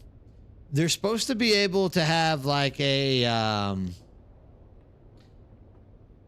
including a, what's the word I'm thinking about? Like an information tab that tells you who's taking stuff out of what.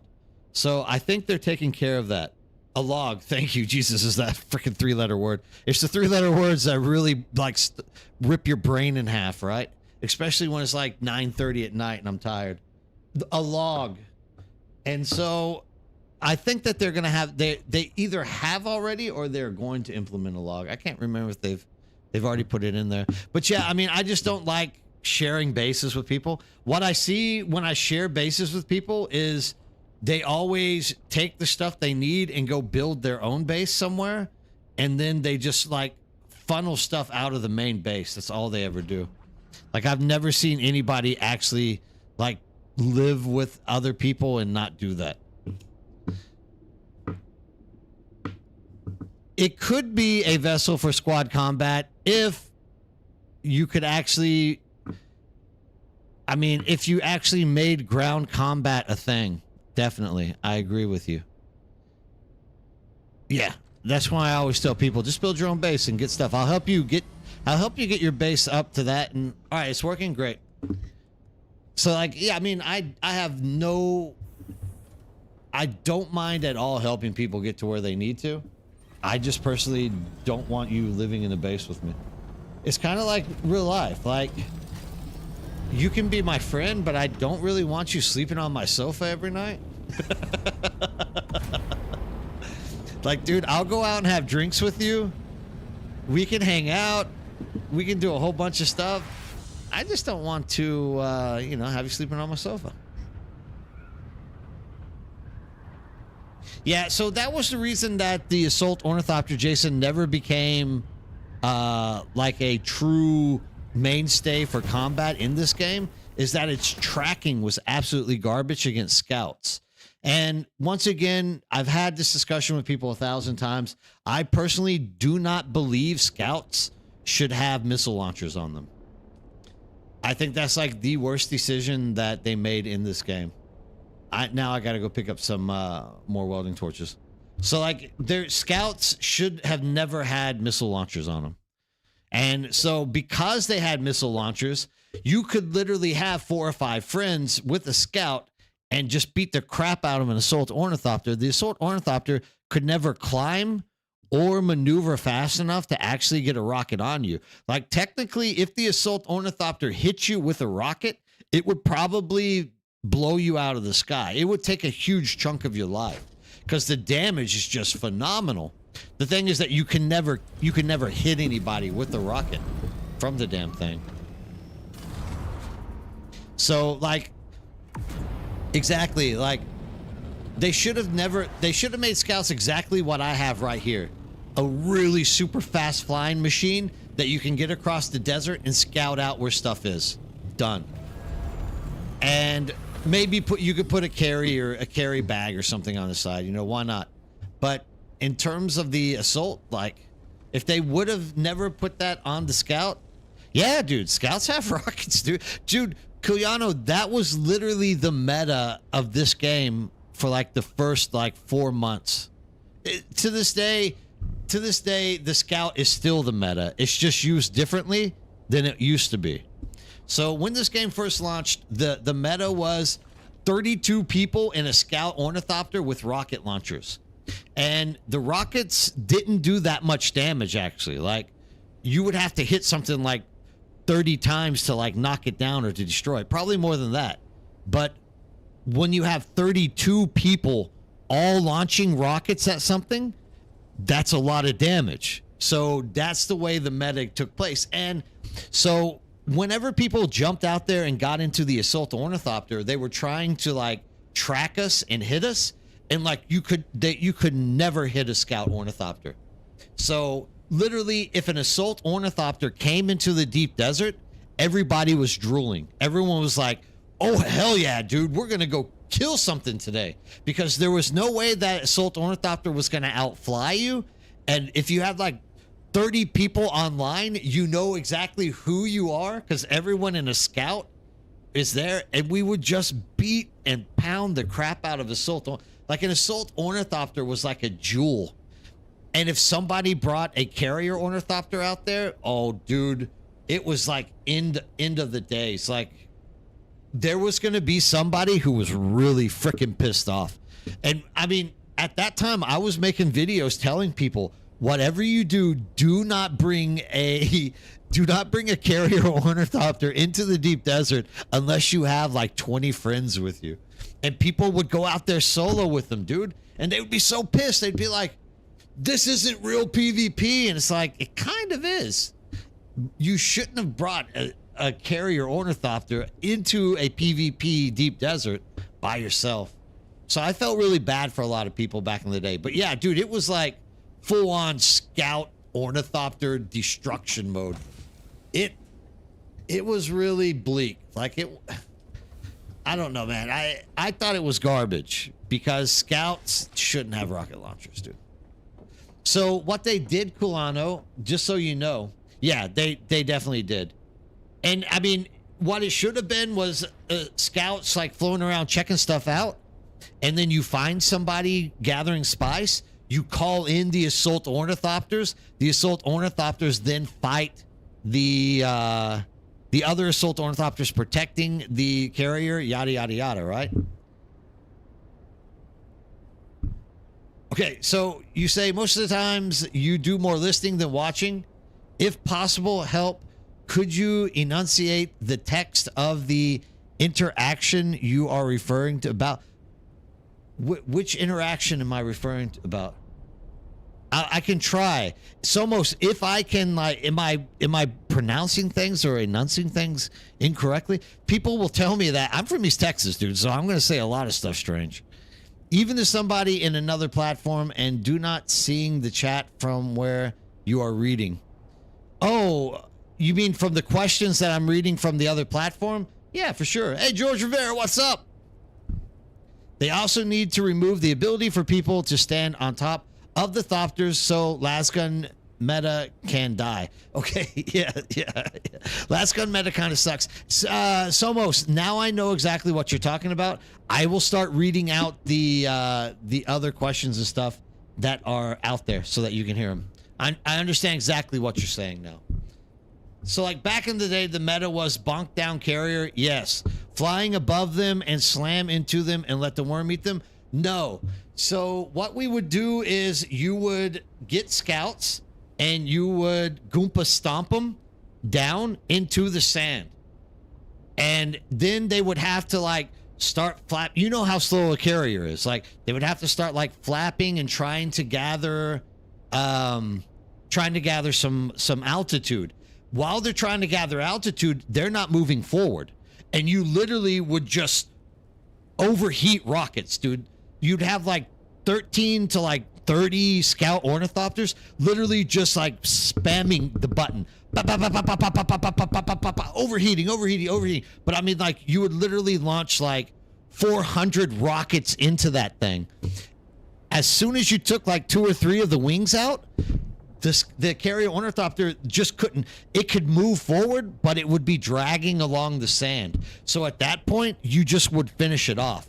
You would jump out, you would lasgun anything else you could out of it, and then you would literally just like have people talk trash to whoever was flying the carrier ornithopter. It was really toxic, dude. It was like one of the most toxic things you could imagine. The Goomba Stomp was absolutely ridiculous, dude. Yeah, I mean, I have multiple videos of us literally destroying carrier ornithopters as well as assault ornithopters, and all that we did. So the way that they fixed it, though, Cuyano, is they took away one, speed. So you used to be able to fly at like normal speed with those rocket launchers on, so it wasn't a hindrance. So the first thing they did is they chopped the deep desert in half. So that gave you a chance to kind of like run.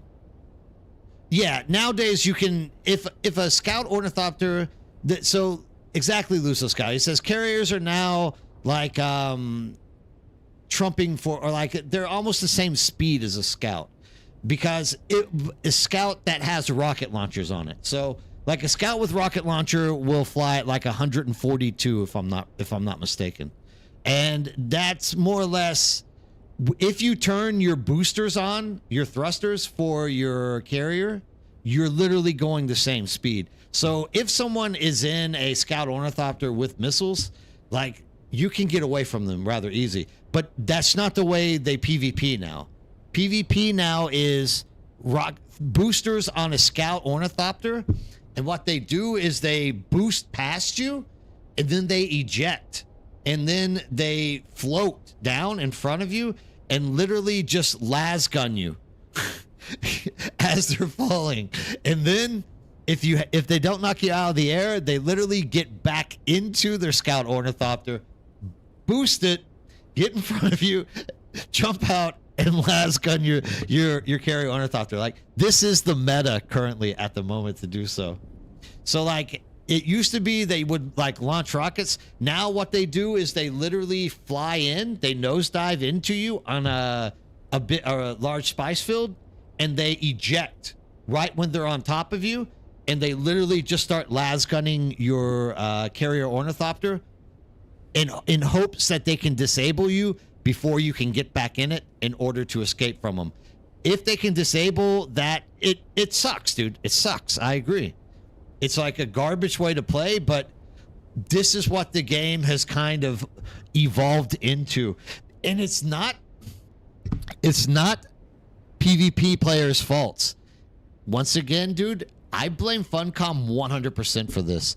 Funcom isn't putting the effort and energy into directing PvP in the right direction, so this is the kind of crap that you get, dude. 100%. Carriers are now trampolines for scouts. Oh yeah, dude, you're right, Luso Scout. Like, if you hit a carrier now, you like fly 100 feet off that thing. Like you fly far off that. So they fixed it. At least they did all that.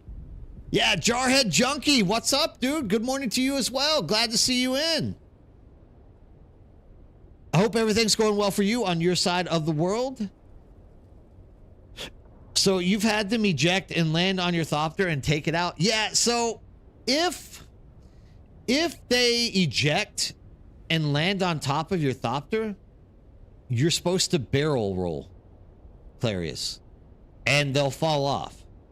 The only problem with that is if you're carrying something, you can't do that. So like, once again, that's actually what they're aiming to do by flying past you and ejecting out.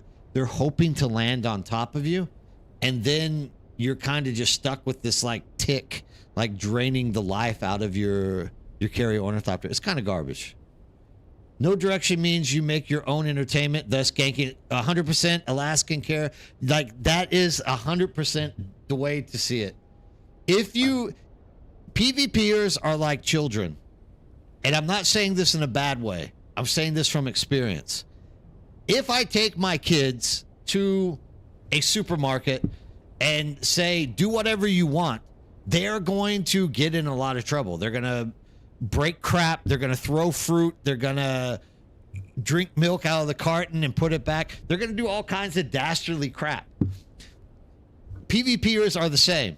If you throw them in an environment and say, do whatever the hell you want, they're going to do whatever the hell they want.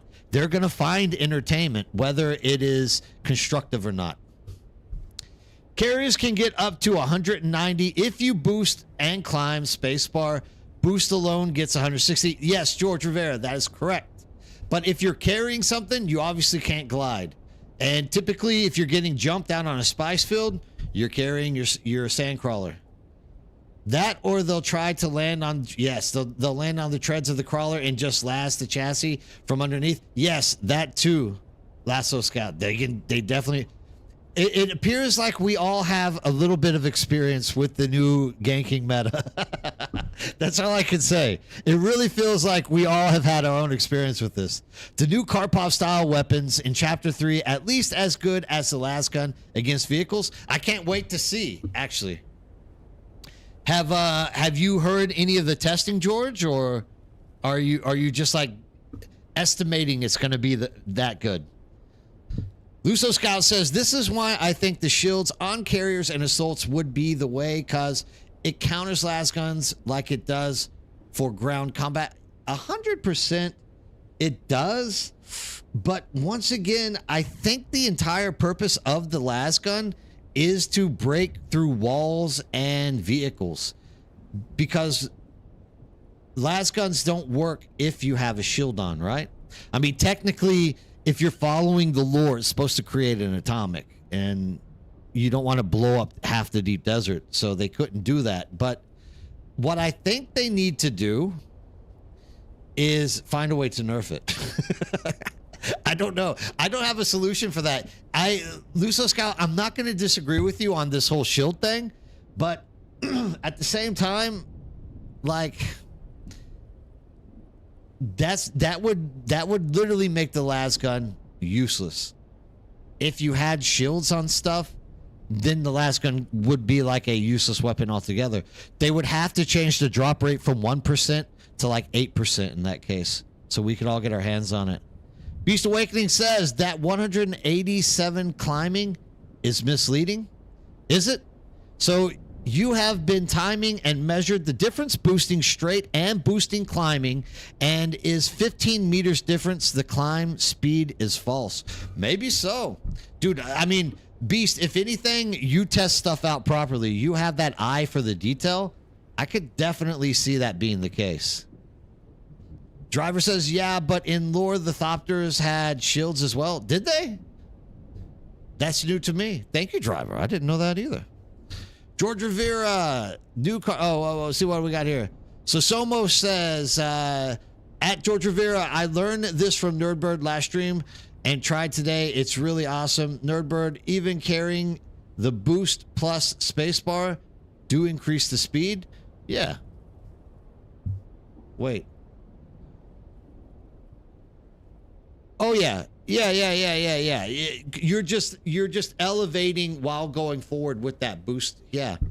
And I mean, technically you should be able to like divert from those gankers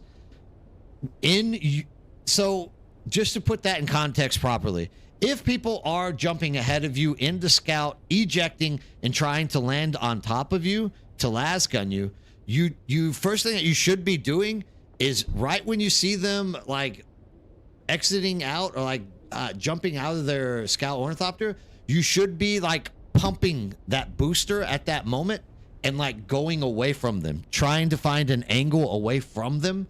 That way they're just falling and they're not going to land on you. Where people go wrong is they just boost ahead and they land on them. So like you want to make it as hard as hell for them to actually get and reach you.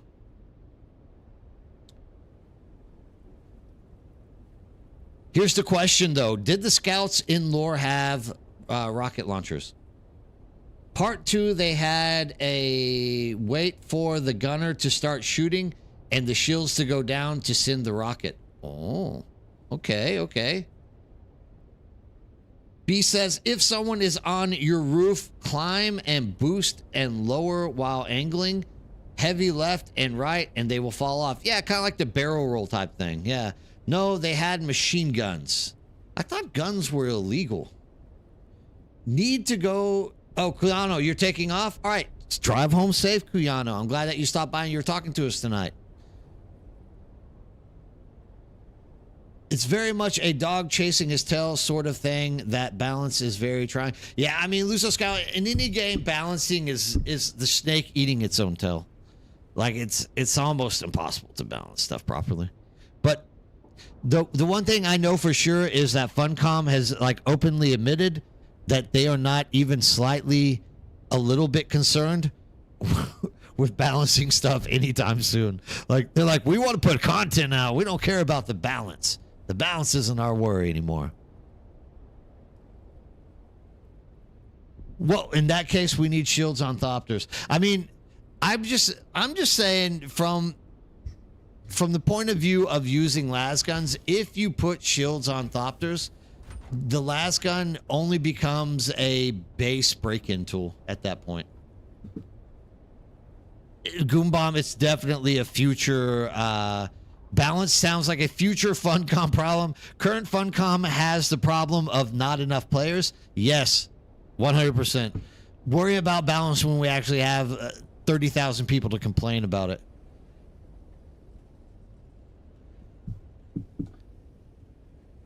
Thank you very much, Aether Shield, for that. Yeah, the shields were on them from Quasi Cannon also. Okay, gotcha. Yeah, I mean, when it comes to balance, I'm not even worried about balance because necessarily we are talking about, at this point, all of the... Oh, that's why I knew it was fuel cells.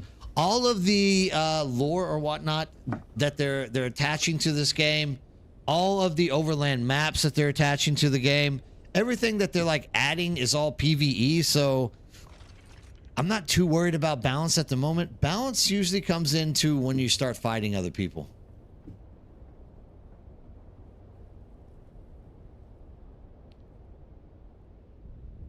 The shields would drop whenever. So Luso Scout says, but there was a second movie where the assault style Thopter, every time the assault style Thopter fired, the shields would drop on it. So, I mean, actually that would make kind of sense with the last gun. It wouldn't completely make it useless. You would just have to time it properly. Yeah, we said the exact same thing at the same time, Luso Scout. It literally becomes a timing issue. Like, if you can time when those shields are going down, all of a sudden you are winning.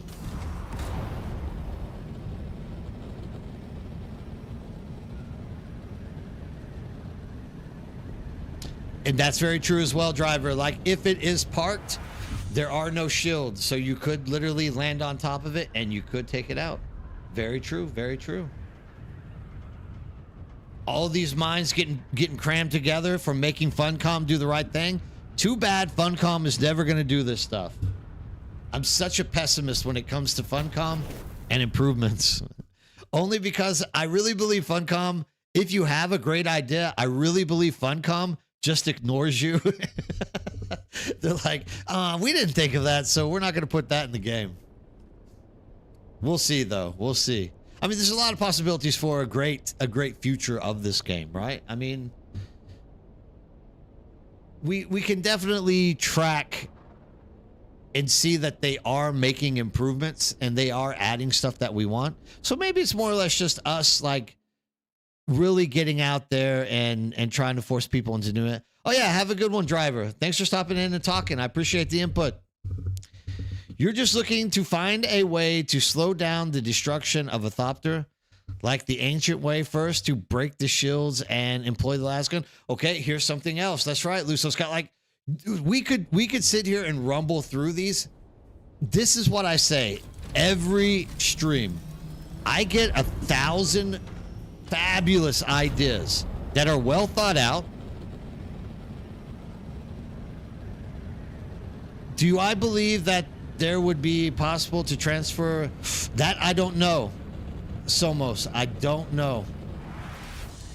If it comes down to other games, they usually don't. Well, New World allowed you to travel to different regions, because I transferred a character from west to east. Maybe. I mean, until they actually like tell us what's going on, Somos. And thanks for posting your question. Like, a lot of times it just gets like passed up while we're talking. So like, if you ever have a question or you have a concern or something that you want to post to the community and want to have an answer, or like try to get some Discord like being spoken about it, just post it again if you didn't hear me say it, because I will get back to it like I just did. And the answer to that is, I don't know. Until we can actually get more information, until they become more like, they become more open about what their plans are for the servers and server transfers, the mergers and transfers. Like, dude, we can't really jump into too many, criteria that we think is going to happen. We have to just expect that you can't until you can. Always expect the worst, basically. So sorry that didn't like roll out the right way, but I don't know. I hope they can. If not, Somos, just come make a character on Cetus. We'll take care of you. We'll take care of you that way. But no, like I'm saying, back to you, Luso, it's like, I get so many great ideas, and like what you're saying is even taking it into like a deeper realm. You're like, look, we're having to use weapon A to take the shield down, switch to weapon B to start destroying it. This is like great ideas. I just think that Funcom has a history of ignoring great ideas, which is sad. They ignored us in the beta. Why should they listen? That's Clarice. That's exactly what I'm talking about, right? That's 100% what I'm talking about. Like, they have given us stuff. They gave us the carrier cargo containers. What else have they given us? More quest line. I mean, it's not there. The thing is, the stuff that we want to see taken care of, that are really good ideas, they don't ever get taken care of, because I really believe Funcom like believes we didn't come up with the ideas, so we're not going to do it. That's the only thing. That's the only takeaway I get from it. Am I wrong? I'm probably being a tad bit skeptical, but I'm just saying, like, there's a lot of good ideas out there that just get ignored. That's all I'm trying to say. So Funcom has to learn that they will never find a happy medium between PvPers and PvEers, because the players will never agree. Aether, I believe they could find a happy spot. They just don't want to put the energy into it. To Somo, the devs have not said, yeah, we already talked about it. Thank you both, Nerdbird Games, Aether. Oh, yeah, no problem, Somos. Like I said, once again, if you're looking for a server to play with people, come join Cetus. I'll take care of you. Deez, hey Deez, what's up? How's it going? They also gave us the base destruction tool. That's right. You can't forget the base destruction tool, man. They did it. They did us proud on that one.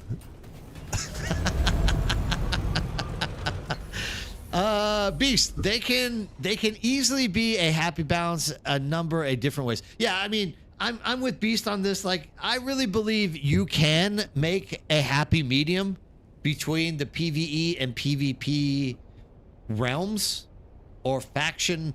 When I say faction, like minded people, I do believe there is a comfortable medium ground, but it takes energy, it takes coding, it takes planning, and it takes an open mind to want to do it. And it just seems like they don't want to put that much energy into PvP. From the very beginning, it always felt like they just were hoping PvP would like take care of itself. I mean, here's the best example, right? Here's the best example. They literally created an arena for the storyline. The first question that was asked was, are you going to make that a PvP arena? And their answer was like, they were flabbergasted. They were like, what? No, you guys are making your own arenas. We're just going to let you keep making it. And like everybody who's in stream with me is like, dude, what a monkey's ass. Literally, we just told you what we want in this game. Like, we want a PvP arena. And they're like, no, you guys just keep making them. We don't want to do it. So that's kind of my take of how Funcom more or less is handling the vast majority of the stuff that's coming down the path to them. Like, they're just not caring. So you just used it for the first time. I'm about to say the base and see what happens after I siege top. Oh, okay. You don't want there to be anything bad at it. Joel said in the interview that it's in PvE part of the story at the moment. Yeah, only PvE, only part of the storyline. But if it's there, it could be adapted. Could I screenshot your skill tree quick?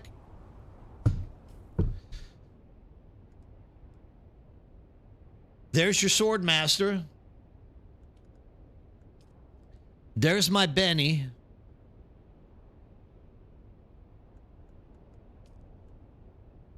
There's my planetologist. There's my trooper. I skipped this. Don't put this in here. I don't know why I accidentally put a point into Sentinel. I never use Sentinel. I don't know what I was thinking.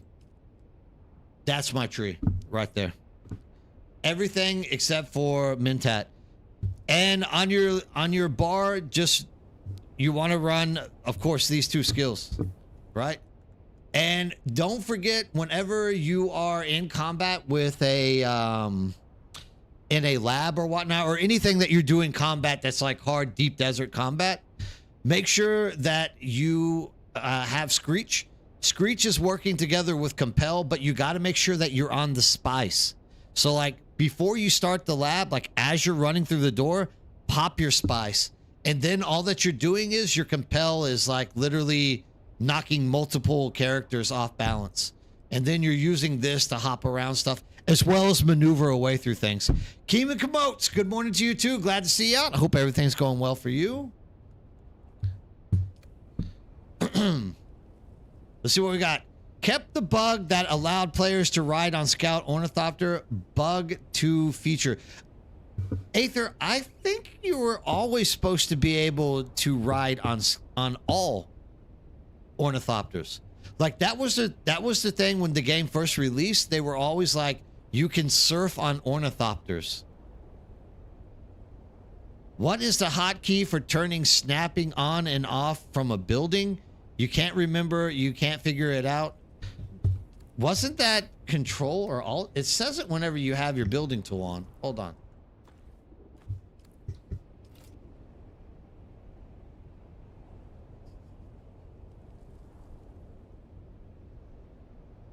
I guess it doesn't.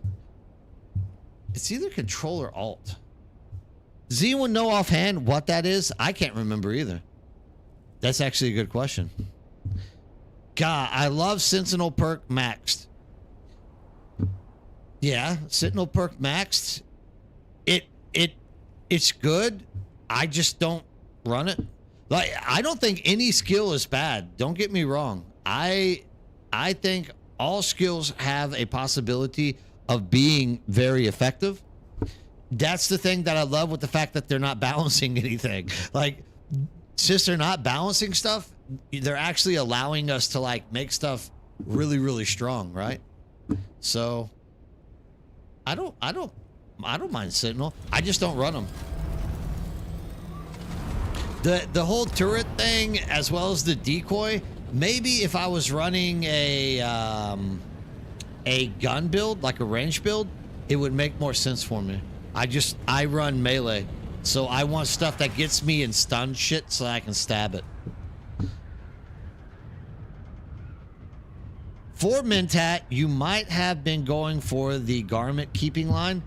Oh, I think so. I think you're right, Goombomb. That's exactly what I was going for. Where's it at? Garment keeper. That's exactly what I was going for. Now that you mention it, 100% what I was going for.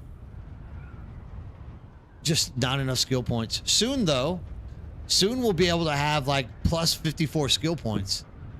Absolutely crazy the amount of skill points you're going to be able to get once Chapter 3 launches. Yeah, I still can't go for it. I agree.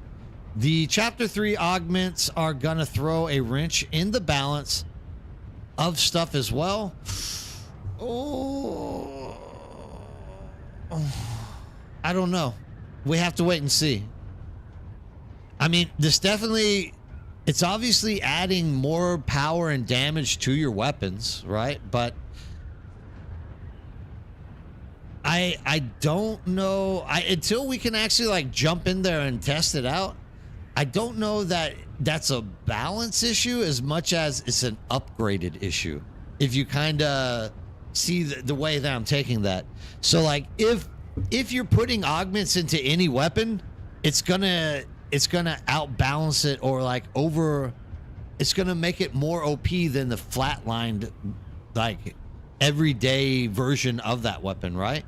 So when you start getting the augments and you're putting them in there, I don't necessarily think that's like a balance issue. I think that's just a matter of my weapon is more upgraded.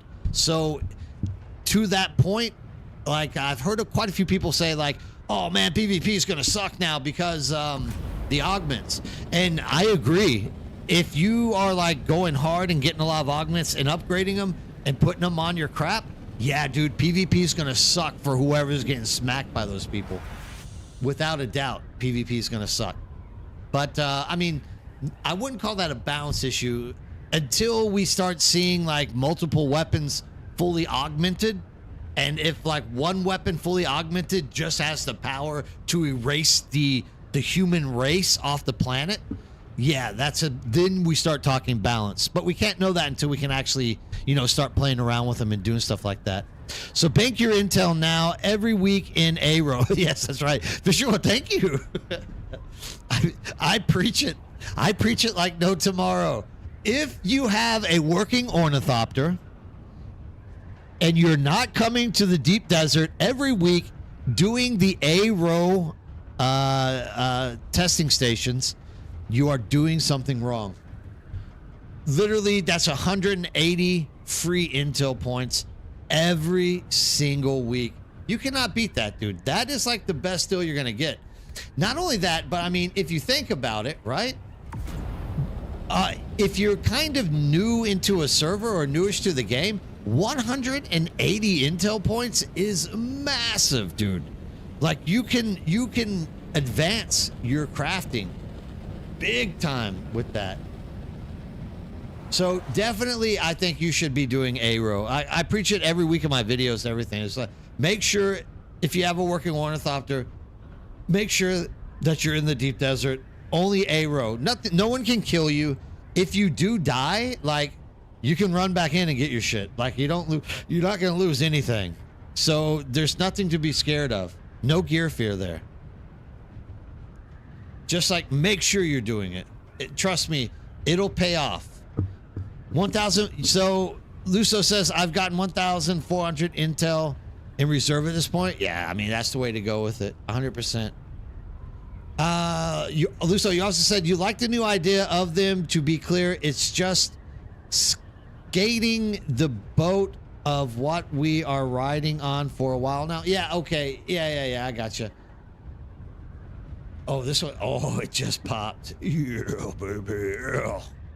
Look at that. Okay.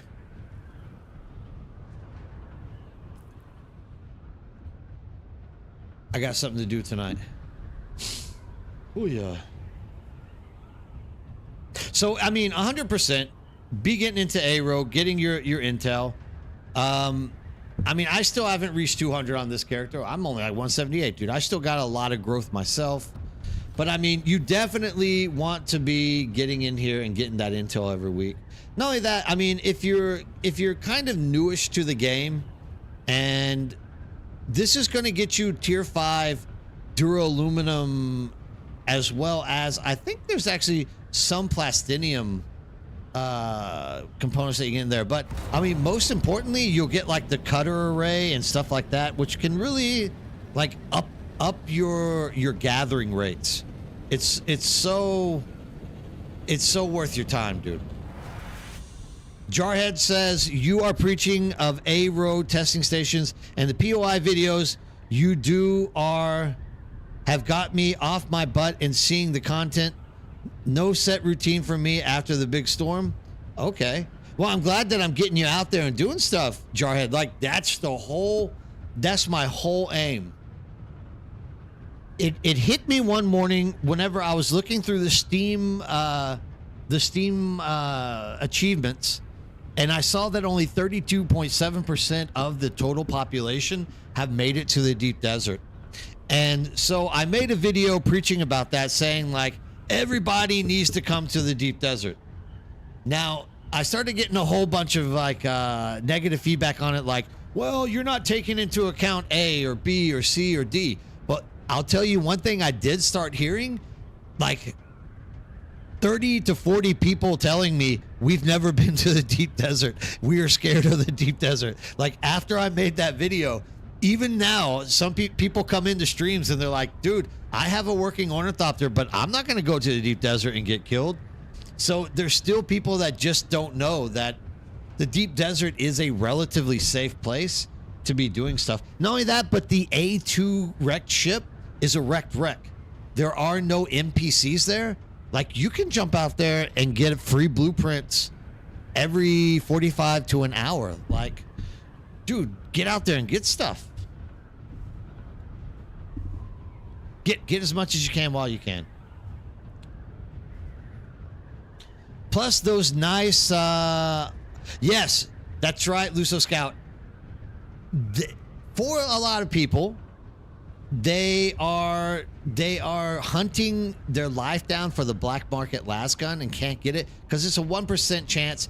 Not only that, but it's in the hardest content that the game has to offer right now, which is the deep desert PvP labs. And I mean, there are people that can do those solo, but dude, I'm here to tell you, if you get 3 friends together, those labs become relatively easy to complete. Like, just dividing the aggro up between 4 different people, even if your gear isn't the best, it makes it obtainable. But if you can't get those 3 people and you're still wanting to get your hands on a las gun, right there, the A-Row literally offers you a chance at getting the tier 5 las gun, which is more or less almost about the same. Rob Pop, what's up? How's it going? Glad to see you back in the stream. Hope everything's been going well this week. The loot caves, definitely, Luso. You're right. The loot caves are also massive. Like, there are NPCs in the loot caves, but you literally just run past them. Get your blueprint and your in-game materials and leave. Dave, no waves. Want to get this game just for the ornithopter thing? So sexy. So, Dave, I have a coworker from New Zealand who literally comes in and watches me play sometimes in my office just because he likes to see me flying around in the ornithopter. Loves the ornithopters. I think the ornithopters are quite possibly one of the coolest things that Dune Awakening has to offer. Thanks for joining. You won't be disappointed. Clarius, my wife felt that way, and now she is out in the deep desert solo mining, medium spice all day. Yes, that's exactly it. Like, that's what I want to hear. Especially, look, I'm not trying to be like sexist here or anything, but there's a lot of women who play this game. They don't want to get out there and take the risk in the deep desert. They like playing it safe. And I just love it whenever they come in here and say, I was so scared to go out to the deep desert, and now I'm doing it thanks to your videos. I'm like, dude, that's so what I want to hear. Like, I want everyone to feel more or less comfortable out there. Well, I mean, for the time being, it's a relatively safe place. Even on the more dastardly servers like Harmony or whatnot, you still got a lot of room for safety out there. So it's not something that you should fear too much, is all I'm trying to get at. You want to get to Woo, just got my Atreides faction rep quest done. Congratulations, Scoombomb. Now you are part of the Landsrat. Too bad you did it a little bit late, because you could be getting that you could be getting your Ancient Way this week, at least if you're on our server. Because you are on our server. I think you're talking about that right now. Maybe you can still go get... Oh, I think you joined too late to be able to get it. That's too bad, because, I mean, that Ancient Way is definitely something you want to be running around with and playing with. Easy, all the vehicles in this are so... Yes, Dave, no waves.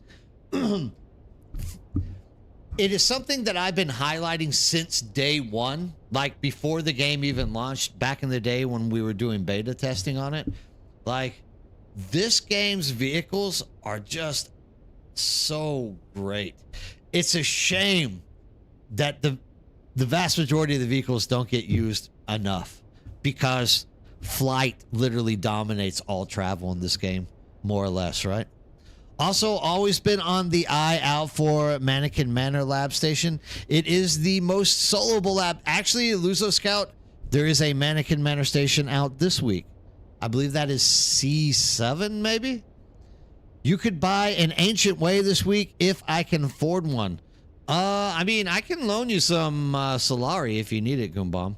I just don't necessarily want to come back to the Haga Basin right now. I want to fly out and do some spicing.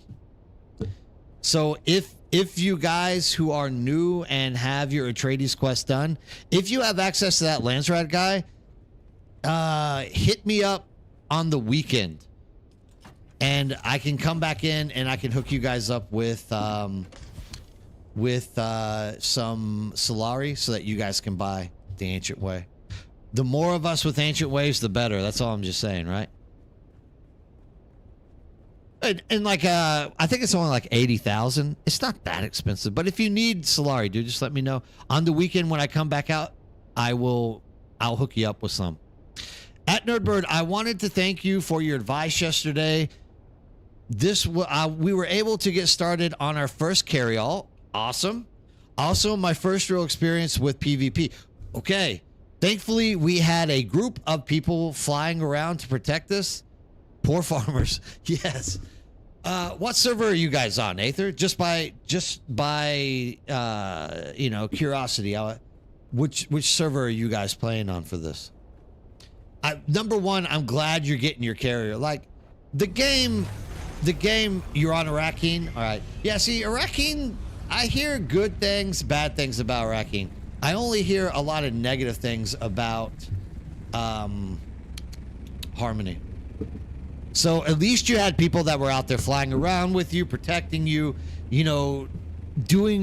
taking care of you in that way. Like, that by itself is really cool. And once again, I'm throwing another filthy plug in here for Birdhouse Discord, but that's the kind of stuff that we are looking to put together.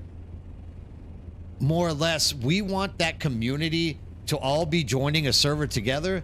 That way, for that reason, like, if we need spice, we can ask people like, hey, can somebody please come protect me while I'm getting some spice? If you want to share it, whatever. I mean, we can work out all that stuff, the payment for the protection or whatnot at a later time. But like, that is why we want to.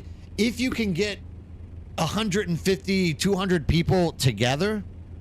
You don't necessarily have to be in the same guild or do any of that crap. But as long as you have that number of people all kind of like in ear shouting distance, willing to come out there and like do stuff with you, that's what we kind of want. We don't want a community that dies on us again because the game gets bored.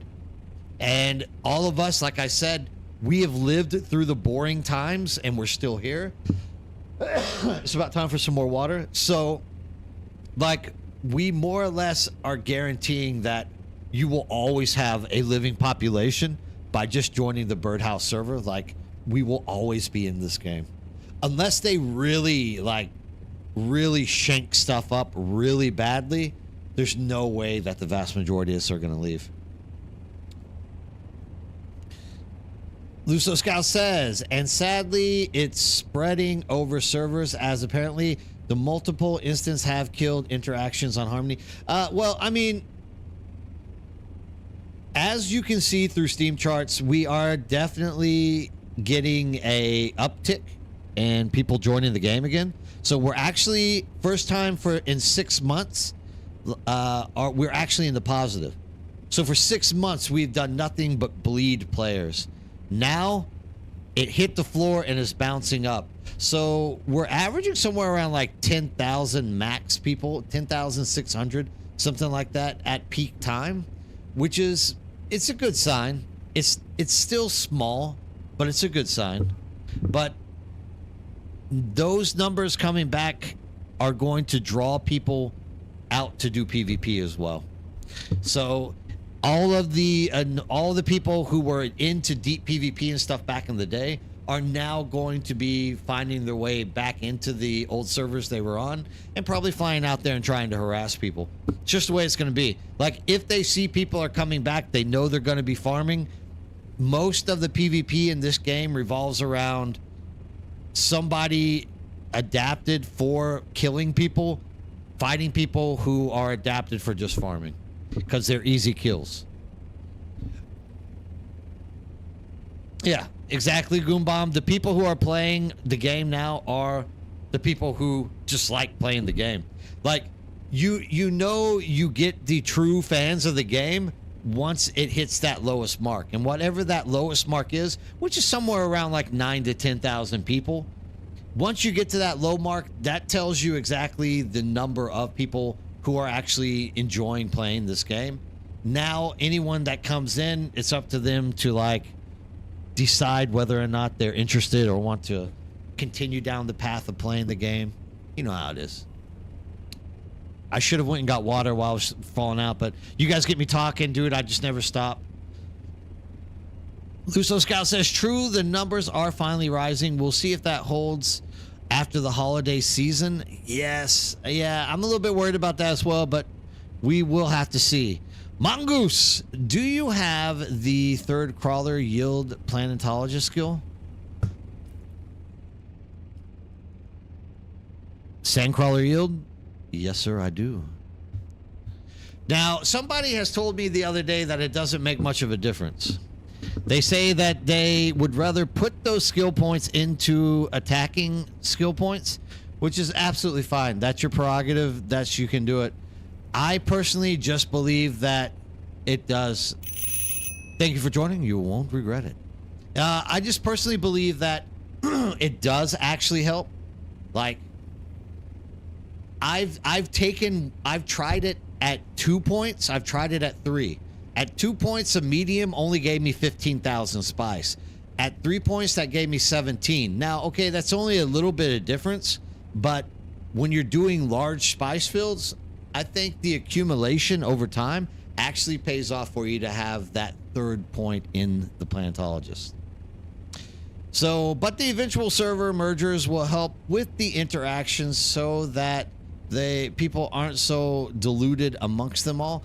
Maybe I'm hoping that's the case. I really am hoping that's the case. But the mergers may bring its own yes. So I mean, mergers are going to bring a lot of PvP back into the game. Trust me on that. Chulak, Nerd, you talk to a wall for an hour. Go get your water. I mean, I'm at the spice field now, Chulak. There's no leaving. Until this bad boy is filled up, we are sand crawling. Until it's filled up or somebody kills me, we are collecting spice, my friends. I would talk to a wall for an hour. I mean, that's what makes me good at what I do. I like to spread and talk with folks. I'm seeing it as a strength.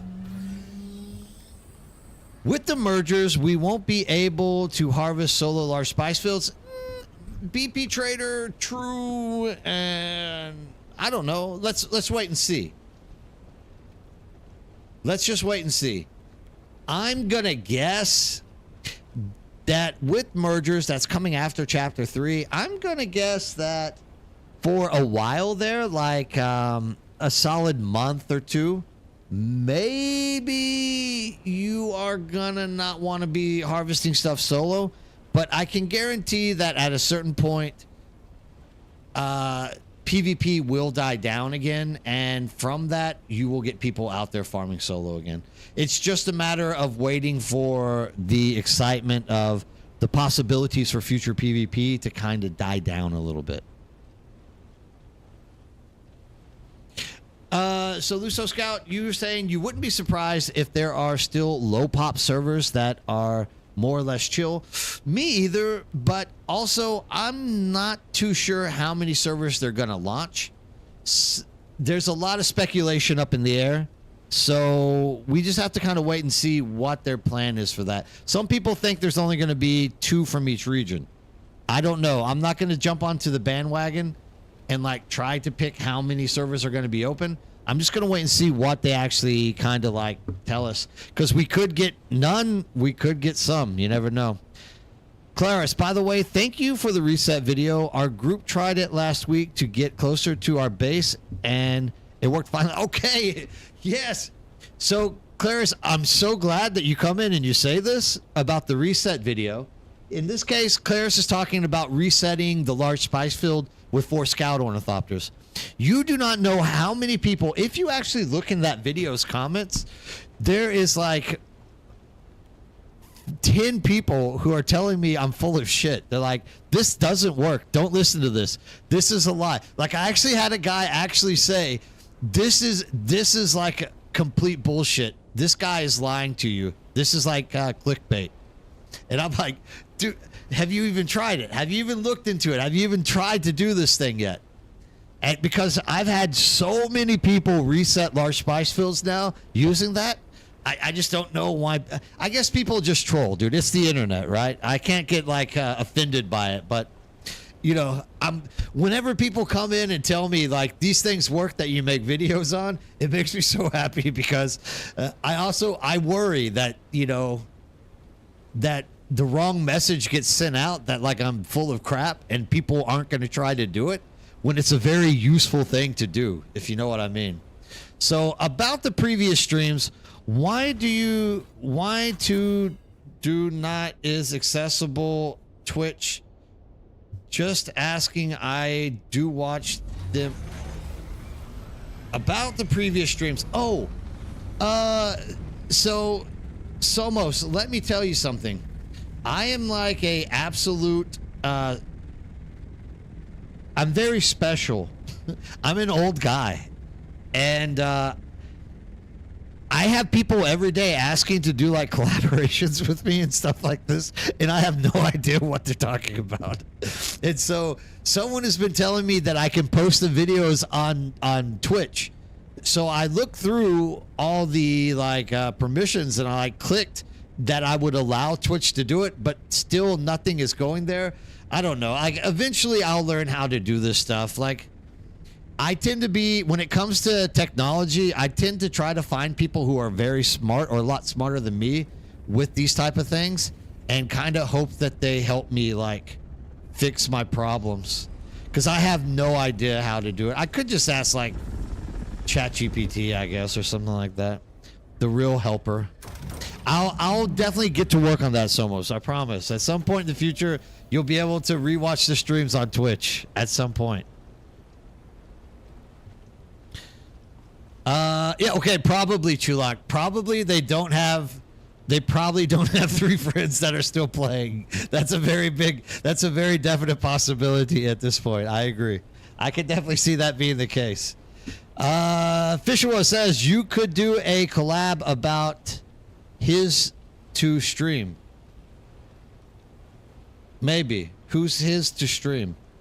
I don't know. I'll work out collaboration. Dude, like I'm in no way like a popular guy on Twitch or YouTube. Like I'm a pretty low-hanging fruit. Like not many people know who I am. So like doing a collab, I don't know. I feel absolutely like I don't feel like I'll be helping anybody by collaborating with them. And I know like part of it is to like help me. I don't know. I mean, later, let's see. Like maybe if I get lucky and hit like 10,000 on YouTube and hit like 1 or 2,000 on Twitch, then I'll feel like I'm of some use to do a collaboration and stuff. Thank you, Chulak. I appreciate that sub with your Prime. That's very nice of you. Streaming for dummies, and you are the dummy. Yes, for sure. I am definitely not the most talented person when it comes to streaming. Dude, I just started doing it like 2 weeks ago. Give me a chance to learn, guys. Come on. Give me a chance to learn this stuff. Finally, I was able to Prime sub. Okay, well, thank you. I'm glad when your Prime sub came around, you gave it to me, Chulak. I appreciate it. That's very kind of you. Luso Scott says, I can't wait for the end of the 2-day cooldown for respecking. As I understand it, 6 hours would be the new cycle for free, and you'd spin, yes, you would spin Melange the more often you respect. Yeah, I don't know that there's actually a time limit yet, but I do know that they have expressed the fact that at some point, it's all about Spice Melange, which is another reason why you should be out here collecting as much Spice Melange as you can get your hands on, because whenever you do actually get to that point where you need to start respecking, you're going to want to have, there's going to be a lot to respec into. This is all I'm trying to say. And they realize that as well, because you're getting into different environments where, you know, for example, skilling into poison resistance or fire resistance will actually help you be able to complete and do dungeons a lot better. So they realize that you're going to be shifting and doing a lot of respecking. Wow, he came out of nowhere, didn't he? Was I out here that long? I guess I was. That wasn't a good move.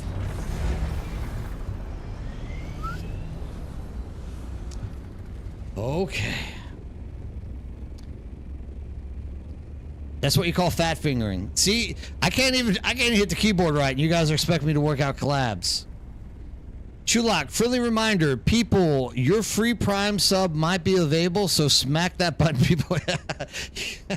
Yeah, thank you. If you do, if I am worthy of your Prime sub, I appreciate that. That's very kind of you. Thank you very much, Chulak, for that.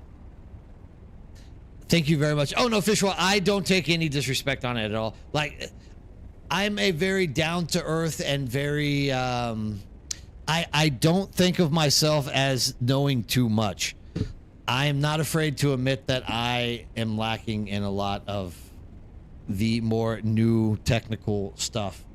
I'm not afraid to admit it. Like, usually I have Mature Gamer who literally helps me put together this stuff. Like, I get messages in Discord all the time. That's another thing I just know nothing about. People will be like, hey, dude, you need to fix this in your Discord. I'm like, Mature, can you please fix this for me? Because I just have no idea how to do any of this stuff. I mean, you can sit down and work it out, but it's a matter of having to sit down and work it out. I'm busy, dude. Like, I have a lot of stuff I have to do during the day. Like, I'm not popular enough with streams to, like, be doing this full time. There's no Asmon Gold over here, guys. I'm doing it because I enjoy meeting folks and chatting with you.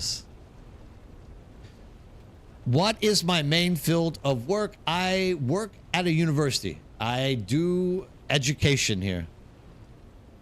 Curriculum development. And my undergraduate courses that I teach are like the basic language course. Nothing too special. Nothing to write home about. But my background in studies was language. I really liked languages growing up. Very strange for an American to say that as well. You don't get many Americans who grow up loving to learn second, third, fourth languages. Yeah, I've been doing it for 23 years, which is another kind of thing that I find. I'm very much a naturalist when it comes to linguistics. So for example, I believe in the evolution of language itself. Like, I don't like people who prescribe to strict grammar rules, just because living language doesn't actually carry through long-term grammatical rules over time. Like, more or less, the longer the language is in existence, the more that it evolves and changes. So to like make somebody still be learning grammar rules from the Victorian era and saying like, this is what proper English is, kind of irks me. So I'm like, inside, I'm like, dude, that's like the dumbest thing I've ever heard my entire life. So I don't prescribe to that theory necessarily. And I believe that like you should have free flowing, like in the South, you can have double negatives in English. You can say, I ain't never going to do it. Right. You go to someone else and they're going to say that's horrible English, but no, that's perfectly acceptable language for somebody who's in the South and understands you. The other one is to de-thaw something. Like, de-thaw makes no sense, but Southerners say it. Why would you... To thaw something out means to unfreeze it. Why would you de-thaw it? Why would you refreeze it by putting it on a table? So these types of things are like, aspects to language which I've kind of, like, grown up through and like lived, not only that, but also studied in university. And kind of like prescribed to as this is what I believe linguistics should be like viewed as. But that's not even my field of linguistics. My field of linguistics is education, which is like the basic fundamentals of how to teach language to another person. The teaching style is also really translates well in your videos, especially in making such good and Luso, now you're just being kind. I really appreciate that, but I do try to fill the role of a simple explainer whenever I can. Like, not only that, but I do get a lot of heat for my videos because I make things a little bit more safe than they should. Like a lot of people will say, thank you for joining, you won't be disappointed. A lot of people will say like, dude, you're lying to people. You could be telling them to stay out on the sand for 3.5 minutes. And I'm like, I would rather people come out here and feel safe and in control of the environment and what they're doing. And then once you get like enough,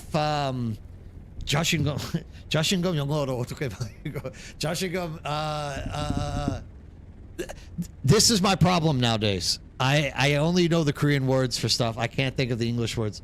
Joshingum is God damn it, what's the word for Joshingum? It's once you feel secure. I'm gonna have to work my way around it because the word's not coming. The Korean word is there, the English word isn't. So like you start feeling more comfortable, and so you start trying to do more risky things. And that's what I try to platform when it comes to my videos, is literally like teaching you feel comfortable first, and once you're comfortable, then explore your options and your limits. Because I mean, that's what true learning is at the beginning of the day, right? It's scaffolding. It's you building the basic structure that somebody needs, and then from that, the experience that they get cognitively, they start developing their own reasoning and their own ways of doing stuff. I mean, that's everything with learning. But I'm not going to go into like long, like I'm not going to take you through a long, boring lecture on education and stuff. But I mean, those are kind of the principles that I follow when I try to make those videos, because I really want people to be comfortable and really experience the game like I experience it and have fun doing so. Like, that's why we play games. We want to have fun, right? Yeah, thanks, Michael. I noticed a little bit later that I needed gas. I need you guys for this because once I start talking, I don't necessarily keep an eye on what I'm doing. And if you see me doing stuff, like, don't feel bad to, like, say water, gas, glide, anything. Like, dude, don't feel bad saying that. Like, I won't get upset. I actually need people to remind me to do this crap because, like, when I'm out here, this is what I like to do. I like to sit and hit spice, talk to people. It's like basic meditation for me. Thanks, Charles. Yeah, I got it. I finally got it. Luckily tonight, YouTube is actually running smoother than... actually, not anymore. I take it back.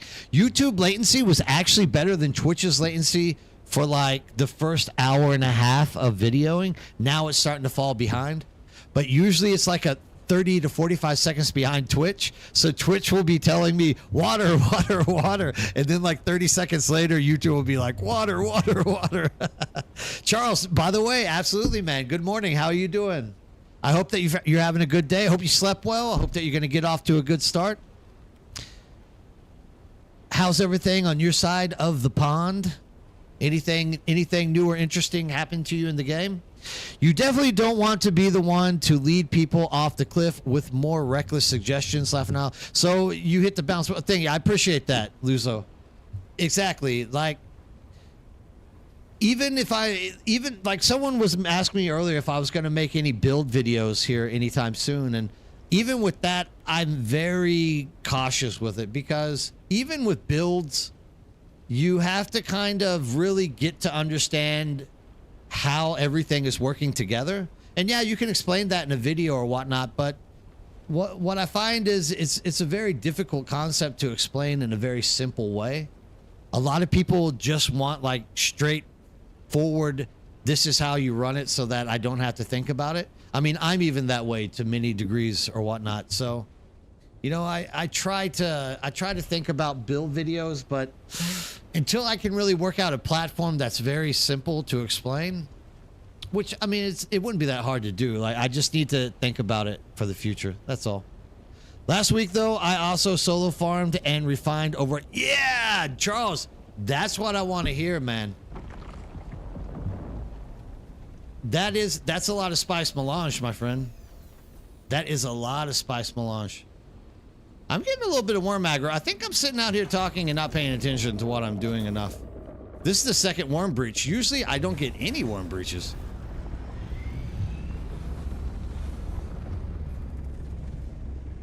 Up we go. Yeah, for some reason, usually this is also one of the reasons why I make those videos safe. Like, usually I can run these things with one lap all the way across and get no worm breaches. But tonight, for whatever reason, I'm getting a lot of worm breaches. So as long as I'm teaching you to do stuff safe, like, what's he breaching way over here for? This is the thing. Was there a ship or something maybe? I don't know. The safer is always better, right? It's always that way. Oh, and that's the thing as well. Like, once you've had like 2 or 3 worm breaches, you actually realize that you have plenty of time to, like, get back and save your stuff. So that's the other thing that people have to kind of get a good grip on, is the fact that you don't need to get stressed out or worried when that worm breach happens, because it will happen, dude. Like, there's something over here that's making this worm breach over and over again. Because he breached on me, then he breached over the second dune. He just breached over the third dune as well. So there's something over there aggravating him. Like, there could be a ship over there. Yeah, exactly, Clarius. There's probably a wrecked ship here or there. And look at that. Let's see what's gonna happen here. He's high. Is he gonna try to dive me? Let's see.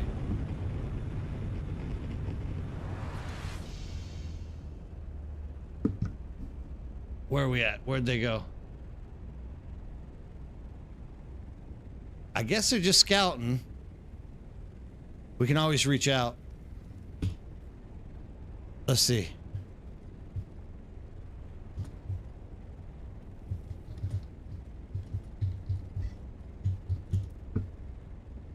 Oh, it's solar. Beast, you're on? Nah, we're good. See, look at, we got a roamer. So just, there's all kinds of little, did I shower today? Wait a second, hold on. Let me backtrack just so I can make sure why you just asked me that question. So at Nerdbird, what ring mount is that if it's H8? I'm having the same issue.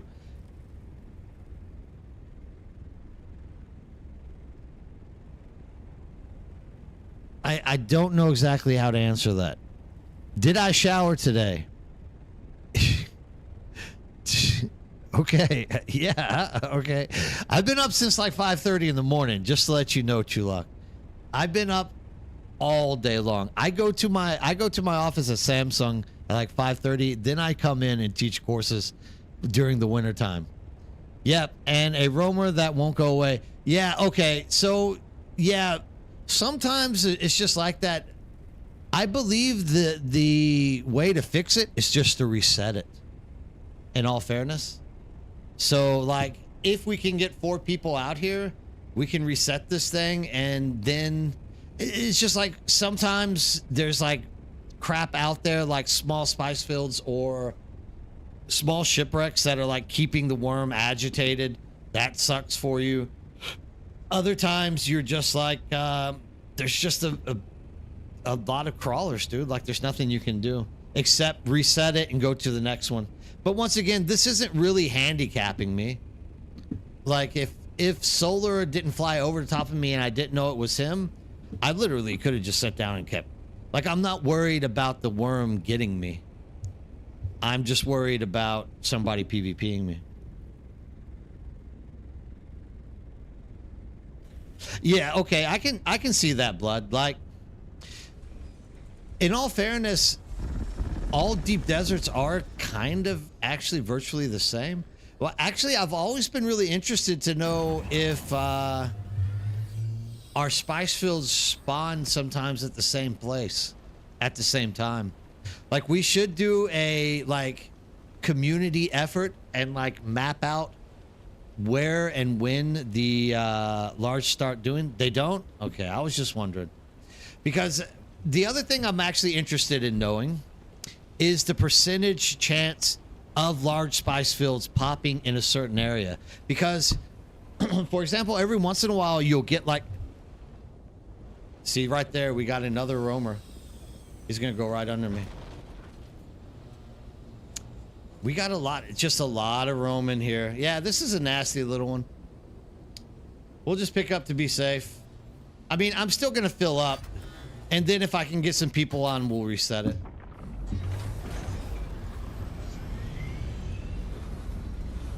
Just get that worm aggro out. Oh, okay. I got you, Komotes. Yeah, I've heard that they have 3 instances of deep desert. I heard they were trying to do that to test to see if that would like work out for PvEers to like be able to do stuff a lot better. Are you saying nerd looks stinky? Yes, Charles. I think he was trying to say that I look like I haven't taken a shower in a week or so. I'm not going to take offense by it. I'm going to take it as I'm naturally just this sturdy looking and beautiful. Hey there, Korea. Grandpa Origami, how's it going? I just saw your message. How are you doing? Welcome back to the server and welcome back to the chat. I hope everything's going well for you there on the East Coast, my man. I'm around if you need a body for the reset. Yes, Goombomb. We might try it. We got Beast on. My private server has 3 as well. Oh, okay. Which one are you on, Clarius? I'm available. All right. Getchos is also available if you need another body for reset. We all have Scout Ornithopters, right? Let me fill this thing up first, and then we'll reset it. That'll only take like, I don't know, another 10 minutes or so. As long as the worm doesn't go crazy on me. In this case, I can kind of like drive around thick spice.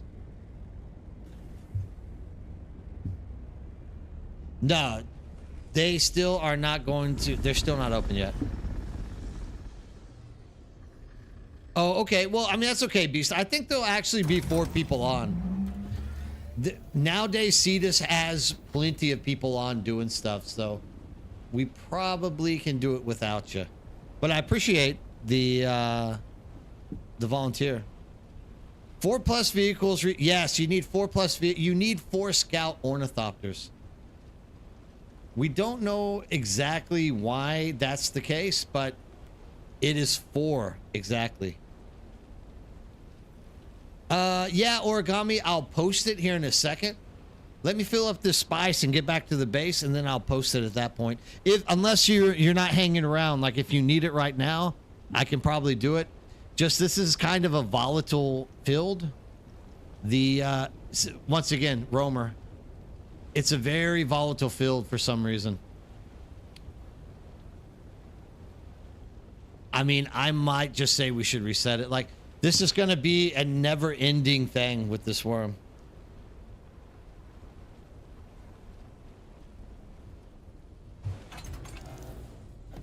Actually, I could do it right now.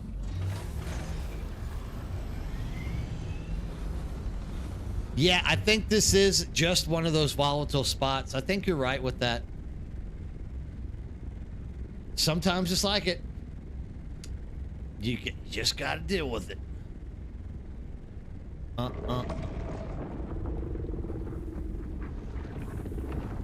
got to make sure he's not in sky halud form. And here we go. There's that. We'll put it in YouTube as well. And there she blows.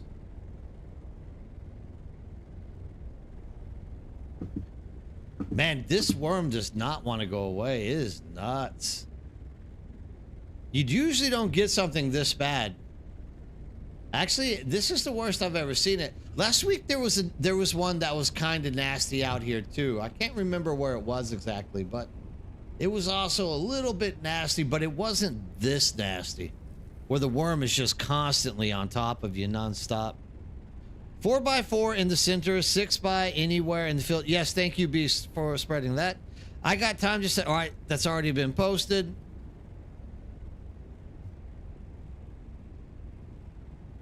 If the 2 crawlers and 2 carriers met in the middle, was it enough? Luso Scout, I don't. Here's the problem. I've heard a lot of people tell me many different strategies to doing this, and the only one that's ever worked are the 4 scouts. For me, at least. And everyone I know that has tried it with 4 scouts, it always works. But I've had multiple people tell me, all you have to do is put 4 thumpers down. We tried it, didn't work. Then, see, this worm is still just going nuts out there. I've had people tell me, all you need is 4 people turning on their shields. Doesn't work. All you need is 4 ornithopters of any kind. We've pulled out assault ornithopters. Didn't work. What was the other one? Oh, another person said you just need 4 sand crawlers. We haven't tried that, but I'm guessing probably won't work. For some reason, it's 4 scouts that pop it. I don't know why. There's something, maybe the vibration that the worm threat that you get from the flaps of a scout, put 4 together, just hit the right amount of frequency to pull it. I don't know, dude. I mean, does it work with 4 crawlers? I've never tried it with 4 crawlers. That's the only one I haven't done yet. I haven't tried the 4 carriers either. So if Beast says they work, then I definitely trust Beast to be telling the truth. I definitely hate this roaming worm. He doesn't go away. Thumpers never done me on those fields. Laughing out loud. They never really do much game either. Yeah, I mean, there was the time where thumpers, you could like set thumpers out at a distance and keep the small roamers like away from the spice field. But I mean, if you just work your worm aggro properly, you should be able to clean the entire thing out without Grandpa coming at all. unless you're on this spice field that I'm on currently, which has a roamer which never goes away. For whatever reason. He doesn't want to go away. Yeah, actually, Clarice, thank you. This is the chance for me to get water. I'll be back in a second. I'm going to get some water.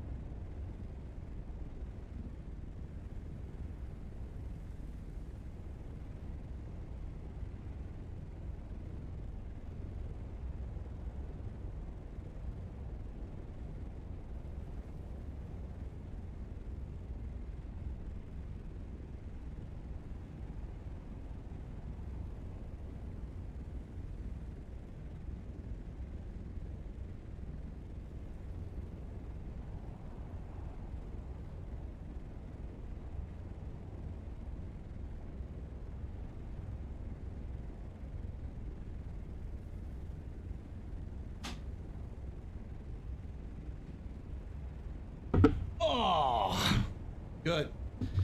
Odd thing is, in Haga, they had one like that too.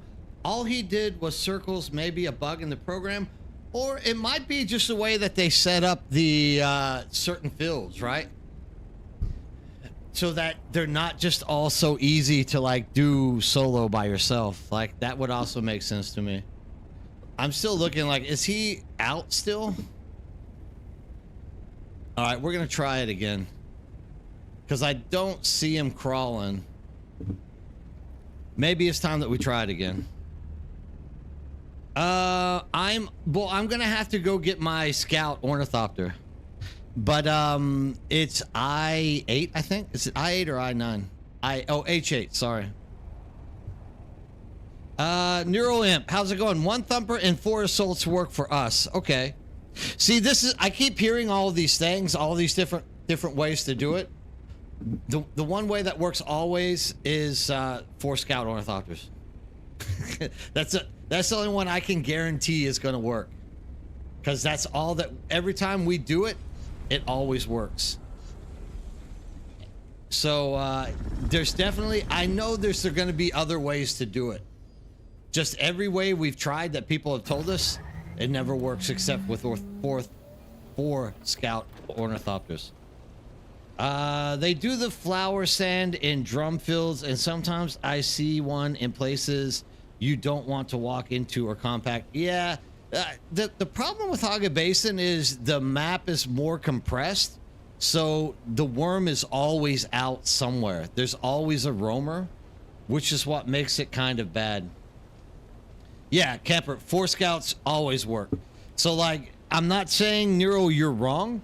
I'm sure that you guys put 1 thumper and take whatever you want out there and it works. No doubt. Like, if you say it works, it works. But the thing that works 100% of the time for us, 4 scouts. Nothing else included. You literally flop 4 scouts out, it always works for us. Do you think the would let us ride a worm in one day? Okay. So Sojourn, they say that we're gonna have worm riding. There's already people who claim that they ride worms, but they do it as kind of like a glitchy thing. But for me, I still we've had a talk about this. Thank you, Character Water. We've talked about this before in chat, where it's been a thing like the riding a worm is useless unless there's like some reason to ride it. I'm the main character. I need the water. So like, there's no reason to actually ride a worm in the game. Because what's the purpose of riding the worm? Riding the worm. Outside of the fact that you can flex and say, probably get a Steam award or reward, a Steam whatever, you would say, I rode the worm. But like, why would you ride the worm around the deep desert? Safe land transport in the deep desert? No, I mean, someone was like fast travel, but it's like, dude, you can already fly around the deep desert in a Scout Ornithopter in like less than like 5 minutes. You fly faster than the worm crawls. I don't think it would be for that. Yeah, okay. So when your thopter gets blown up and you need to ride back, okay, I can see that as well. But I mean, still, like, oh, you rode a Sky Halud? Did you really? That's pretty cool, dude. I'm a little bit jealous. I wish I would have done that. I could have made a video on that one for sure. But so what we came up with was a cool reason to ride a worm would be if the worm takes you to like a special dungeon, or if a worm takes you to a new map or something like that. See, look at this bastard. He's like all over the place, dude. So if the worm like is going to take you to say the South Pole or something, that would make kind of sense. Thank you for joining. You won't be regretted. So that's what we kind of came up with, was like riding the worm to a certain location, a special map. That makes sense because you wouldn't fly to the South Pole or whatnot. You'd have to take the worm or something like that. But I mean, just literally flying on riding a worm, it makes zero sense. There's like no reason to really do it. The fast travel is basically in the game. You can exit North Haga, then fly to the southern entry, and voila, fast travel. Yeah, exactly. There's no worm doesn't change anything unless the worm is the only mode of transportation that can take you to a special map. That was it. The Deep South, the Dirty South. To end the actual storyline in order to find the... Okay. Yes, all right. Now, see, this is what I'm saying. We're putting our heads together. Now we're starting to make some sense here. All right. He just wants to be on stream too. Luso Scout says, are you talking about who's coming to help me reset? Oh, yeah, dude. If you're going to help me reset, 100% you should be on the stream. I'm happy for that. Speaking of Flower Sand, Funcom, please get an attachment for the crawler for that too. Luso Scout, get in line. We already have like 5,000 people complaining about that. And you know what Funcom says? Never going to happen. So, sorry. That is a nightly discussion. Just to let you know that, Luso. Every night I stream, that becomes part of the discussion at some point or another. Everyone wants it. Funcom says no way they're gonna do it. It's never gonna happen. NeuroImp says maybe we could use the worm to find the Fremen in Lair Store. Okay, you already read that one. Or a skin for the sand bike. You can skin the worm, dude. I would do that if you could do it. Why not? And shielded worm versus lasgun. Yeah, I'd like to see the lasgun eat through the worm. Especially if he has a shield. That's an atomic. Not only would you have like an atomic spice plume, imagine how much spice would just blow out of that worm. Now that could be an event. Like you have to fight and kill the sandworm to blow it up, and then you can harvest like quadrillions of spice sand. Camper Killer says the bigger thing that needs to be added is a scythe for higher yield with plant fiber. Yes. Yes. Why do they make us pick the damn shit? It makes no sense. You literally have a scythe only for water? Like, give us a scythe for plant fiber, dude. I'm 100% down with that. That's the only thing that actually makes sense. Kimchi will give you an atomic spice plume. Kimchi's good for you. I would say Indian curry. Indian curry will give you an atomic spice plume before kimchi ever does. I can't remember a time I've eaten Indian curry and not had an atomic spice plume within an hour afterwards. How about that? Indian curry is the fastest way for the Shai Hulud to visit my bathroom. I mean, that power plant killed the worm. Yeah. I mean, actually, I don't think the worm is dead, right? Aren't they just like funneling energy off of it or something like that. Or a buggy laser that can do it too. Yes, why not? More durable Chris knife. I think the Chris knife is always just going to be a one-time, one-shot deal. Although someone did come up with a good idea, carrying the Chris knife into a dungeon and all 4 people use it on the boss at the same time. That might actually have some like giga power influence on the fight. Like you might be able to one-shot him. Getcho says, I've flown to the deep desert base, but I don't have access, so logged out underneath to stay safe. Let me know when and I'll log back on. You also managed to find a ship on the way. Screw you, Getcho. I literally flew for like 3 hours. Actually, today, as I was in the carrier ornithopter, bringing the stuff back to Haga Basin, literally 2 ships almost fell on top of my head. Only when I'm in a scout, I can't find the damn things. Like, they just don't come out. Getchos, I will get you added to that base right now. I think Solar's on. If Solar is still on, I'll ask him to add you. Your character's name is Getchos in the server, right? There's Goom Bomb, Spaz Tankwitch.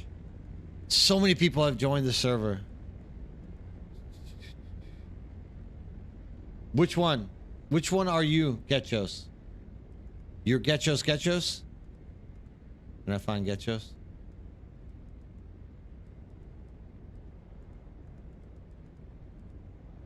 Search.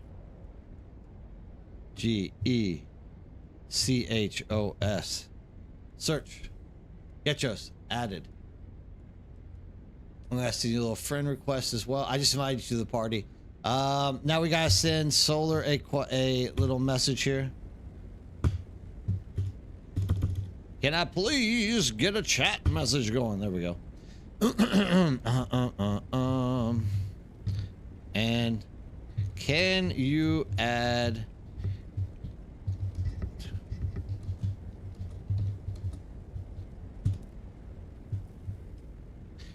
one of them will get you in there. Getchos. Thanks for saying something. Weather alert.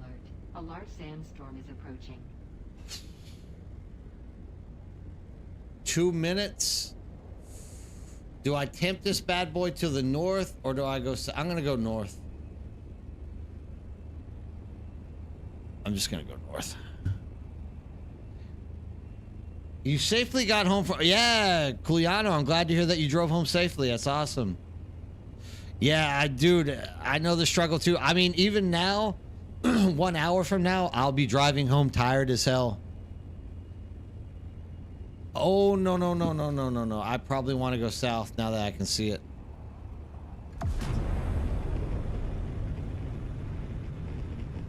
Somebody asked about what happens when I get caught in a storm. Sector weather alert.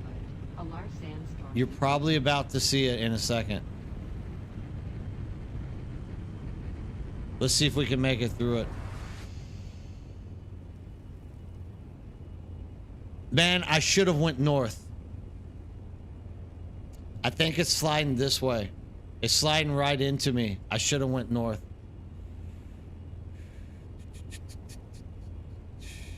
My first instinct was correct. It's all right.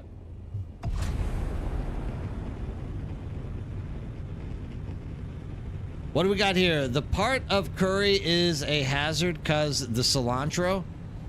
Do they put cilantro in curry? In Indian curry? Maybe they do, actually. Man, I should have went north. What a bad decision. I still think I'm going to be able to beat it out, though. It's because I'm in Korea, I think we don't get cilantro in it. I love cilantro. Yeah, damn right. Run, Forrest, run! We're going to get there. Dude, ain't no storm going to catch me. I'm going to outrun it. Mature Gamer, good morning. How are you doing today, bud?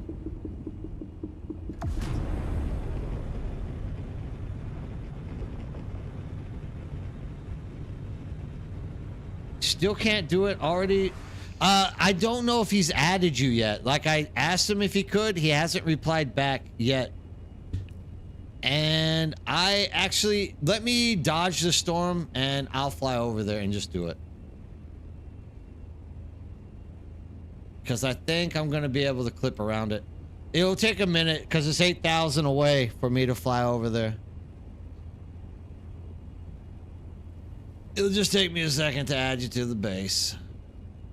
We have like an influx of like 20 plus people on CETA server. I told people to come, people came. So now I have to make sure you guys get all the perms you need. I'm gonna take care of you. Don't you worry 1 second. You all right? So Chulak says I'm addicted to Culinary Class Wars on Netflix. It's great if you haven't seen it. Yeah, another one is Asia Power. It's like an endurance challenge, and they take all these different Asian countries and the best of the athletes from those countries to do it. That's like a really good show as well. Korea wins this year, finally. But they're up against Mongolia, and like Mongolia has these really tough women, dude. Like, it's a really good show. Small break between routes. Figured I'd stop in really quick, laughing out. Asia Fitness it is awesome, dude. Asia Fitness is like one of the best shows. I mean, dude, they actually get for the Philippines. What's his name? Pacquiao. They actually get Manny Pacquiao to be in this year's Asia Physical, dude. It's crazy. But I mean, he's not like the only big name. Manny Pacquiao is definitely the biggest name in there, but there's bigger names than Manny Pacquiao. Korea knows how to make great shows, dude. That's one thing I can say. I love this country because they know how to make great shows. Neurolim says, every week in my server, one of the guilds builds a free parking base around E5 or 6 with room for multiple carriers and crawlers. It's a mid-spicing storm saver lot. Yes. I mean, that's the best place to build more or less every week. Unless you get lucky and get a whole bunch of spice fields and other resources on the east or west side. Like, always just build middle. Yeah, dude, the Aussie team does great, Beast. Actually, I can't believe the Aussie team loses. Like, that was the biggest disappointment. I was totally riding the Aussie train on that one because you guys, they were killing it, dude. Just killing it. They got what's his name, dude? He's super famous. The fighter. God damn it, what's his name? They do get way too cocky, especially the parkour guy. Parkour. Like, he literally, that dude is so cocky. Yeah, Whitaker, dude. They have like Whitaker versus Pacquiao. Like, dude, you get some real athletes up in that show. Like, it's a crazy good show. If you haven't seen Asia Fitness, dude, go watch it. Like, yeah, D'Amato. Yeah, D'Amato gets a little bit too perky. And I mean, in all fairness, the event that they lose on is kind of garbage. Like, Korea did it right. Korea put like all the chicks in the like rope flopping thing. I'm gonna spoil it. I gotta stop talking about it, dude. It is a great TV series. The first season was good. But the second season is so much better because they get so many big names in there. It's crazy. Very good. Physical 100. All right, gotcha. Yeah, it's Asia. So Physical 100, Physical Asia is what they do. Oh, no, it's the same. Then it's Physical Asia. And like all the teams, dude, they're just loaded with real like big names. Like even the chicks, they're like Olympic judo champions. Dude, it is absolutely nuts. All right, Getchos, I'm pulling up to the base right now. Hopefully this is the deep desert base you're thinking about. It's big on stilts. Yeah, dude, the Aussies were looking so great. I mean, even with them being cocky. Oh, Sarah Ball, what's up? Good morning. How's it going? Even with the Aussies, though, being cocky, they lost because they didn't strategize right. Like, You have to have strategy with the crap that they throw at you on that show. Like, the way that they lost is kind of bad. Like, I felt bad for them. But definitely, like, dude, I was so right. Like, the Aussies were just wiping the floor with everything, dude. It was crazy. Yeah, hide down underneath. Let me find the console. It should be around here somewhere.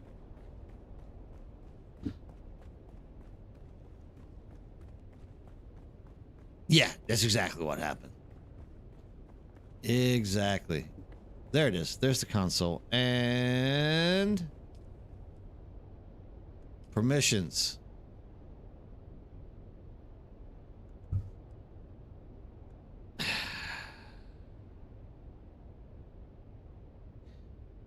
Unfortunately, he left me as an associate and didn't give me the higher level. I can't help you out right now. Sorry about that, Getchos. Sorry. Would Dozer or Solar or someone logs in, we can get you there. But I can't. Sorry about that. Kineptic, what's up? How's it going? I'm missing out on a lot of chat here, so let's see what we got here. What we got? All right, I got to catch up. Okay, so going back onto Luso Scott, do you think having more defense capabilities would promote PvP base building and thus making PvP again? Cause like, what else would the counter besides constant vigilance? The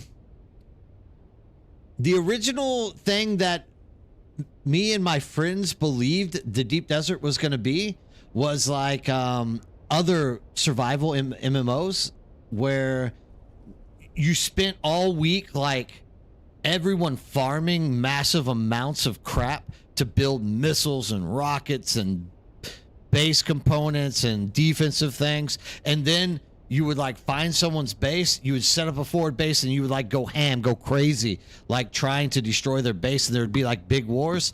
But it ended up just being, as soon as a storm blows through, you las gun and game over. So I don't know if defenses would help. I still think they need to like focus PvP into like something more productive.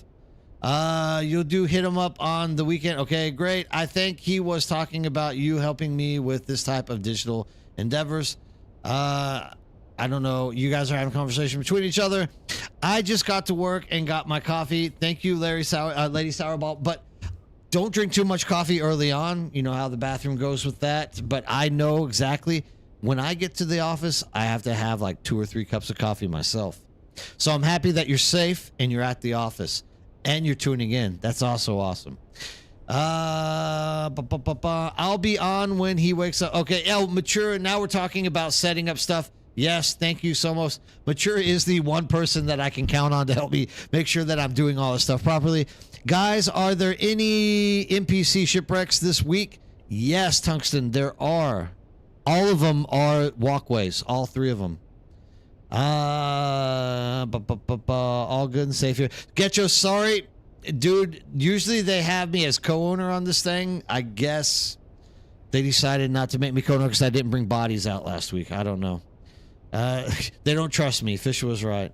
I've only been like spicing with them for like 2.5 months. They don't trust me anymore. This is our guild base, Colano. Yes. Well, this is like our central processing place for the Deep Desert. 3 cups of coffee. Those are rookie numbers. Need to pump those way up. Yeah, Chulok, I definitely have gone bigger than that, but I've kind of started slowing down a little bit because every time I get health checks, they keep preaching to me that I'm getting osteoporosis. Like my bones are like degrading because I'm drinking so much coffee. It's stripping the calcium out of my body. So I'm trying to like drop down on that a little bit. Finally, after 30 hours, got me a buggy. Grandpa Origami, I'm glad you got a buggy. Dude, I could have shown you where you could have gotten a free buggy. There's an NPC camp that you can go get them from. They are saying that to my spine, I had to take supplements. Yeah, I mean, too much coffee, dude. Too much coffee just eats the calcium out of your bones. It's nuts. Sometimes, like, you need to put more milk in your coffee. Yeah, okay, Grandpa. I'll keep that in mind. More coffee in the milk. Absolutely. True, would just be more interesting to be more embedded, cause for sure, if you leave barely anything in there, you expect to come back online to find it completely gone. Yeah, I mean, well, that's the thing. If you're building in the PvP area, you have to expect that anything you leave in there during the night is going to disappear, as well as if you leave anything in there during the day, it is also more than likely going to disappear. Because Funcom doesn't build games around bases that are indestructible. Funcom always builds games around bases which can be raided very easily. Creamer for coffee. I mean, I drink black. I don't even add milk. I don't do anything to it. You're looking for a guild member, Colano? Yeah, I mean, I don't necessarily want a guild member. I'll help you if you come to our server. Like, I'll help you hide under our DD base like Getchos is doing right now. But, like, I mean, I'll help you. I'll give you Ornithopter or whatever else you need to, like, get yourself going. I've been doing it all week to, like, whoever needs an Ornithopter or a Sandcrawler. Like, if you want to join the Cetus server to have someone to play with, Kulano, like, come and join us. Just find me when I'm in the Haga Basin. I'll give you Ornithopter and all that stuff and get you set up. I mean, right there, Mature says he's looking for people to join his guild. I just personally don't like. I like playing with people, but I don't want to like share my stuff with people. Like I will help you get anything you want. I just don't like coming home and like finding a freaking half the shit that I've been farming gone when I need to build something to make a video. If you know what I mean. Like, if I wasn't into content creation on YouTube, like, if I wasn't making YouTube content, I wouldn't really care that much. But now it's like, dude, I come home, I'm like, all right, I'm ready to make that video. And someone's like, hey, dude, thanks for that armor, man. Thanks for those blueprints. It's just like, God damn it. I was saving those for something special. So, I mean, like I said, dude, I'll help you in any way, form, or fashion. And maturing them, dude, they got a guild base and stuff. They like to guild up and do that stuff as well. So there's plenty of places with nice people on this server that will literally help you or let you join with them.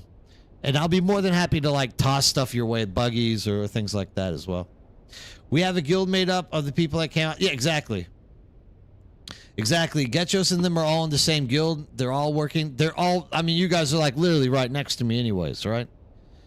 You should do 2 guilds, the streamer guild and then player guild, but be affiliated. Well, I mean, at some point, look, I'm not saying ideally my opinion on what a guild should be in this game is literally everyone owning their own base and like accumulating wealth together, but stockpiling their own wealth. I don't think this game really needs like a central guild base. I really think everyone should be able to like put together their own stuff. That's just my opinion. Like, I will be in a guild with I'm in a guild right now. Like we are in affiliated guilds right now. Me and all of these guys. I mean, I'm actually in a guild. I don't own the guild though. That's another guy who owns it. But I mean, we are in a guild together, technically. I just personally like. I've already explained. I won't keep like repeating myself. I feel guilty, so I have to like keep talking about it. You need a guild on Cetus. I am Dark Messiah. Komotes. That's you, mature. Hook them up. I don't like sharing either. Neither origami. I mean, I like sharing, dude. Don't get me wrong. I like helping people out. I've given away like multiple ornithopters and buggies since everyone's joined. I even gave Mature and them a carrier and a sandcrawler. Like I don't mind giving stuff to people. I just like to keep an eye on what I have saved up. You made a vehicle with stuff hidden on it, so what I was working on and needed was hidden. Yeah, I mean, that's anytime you get a lot of people into a base, you get different agendas and stuff starts disappearing. So you got to find ways to do that. You had a guildie that always put a construction tool and repair gun in every chest.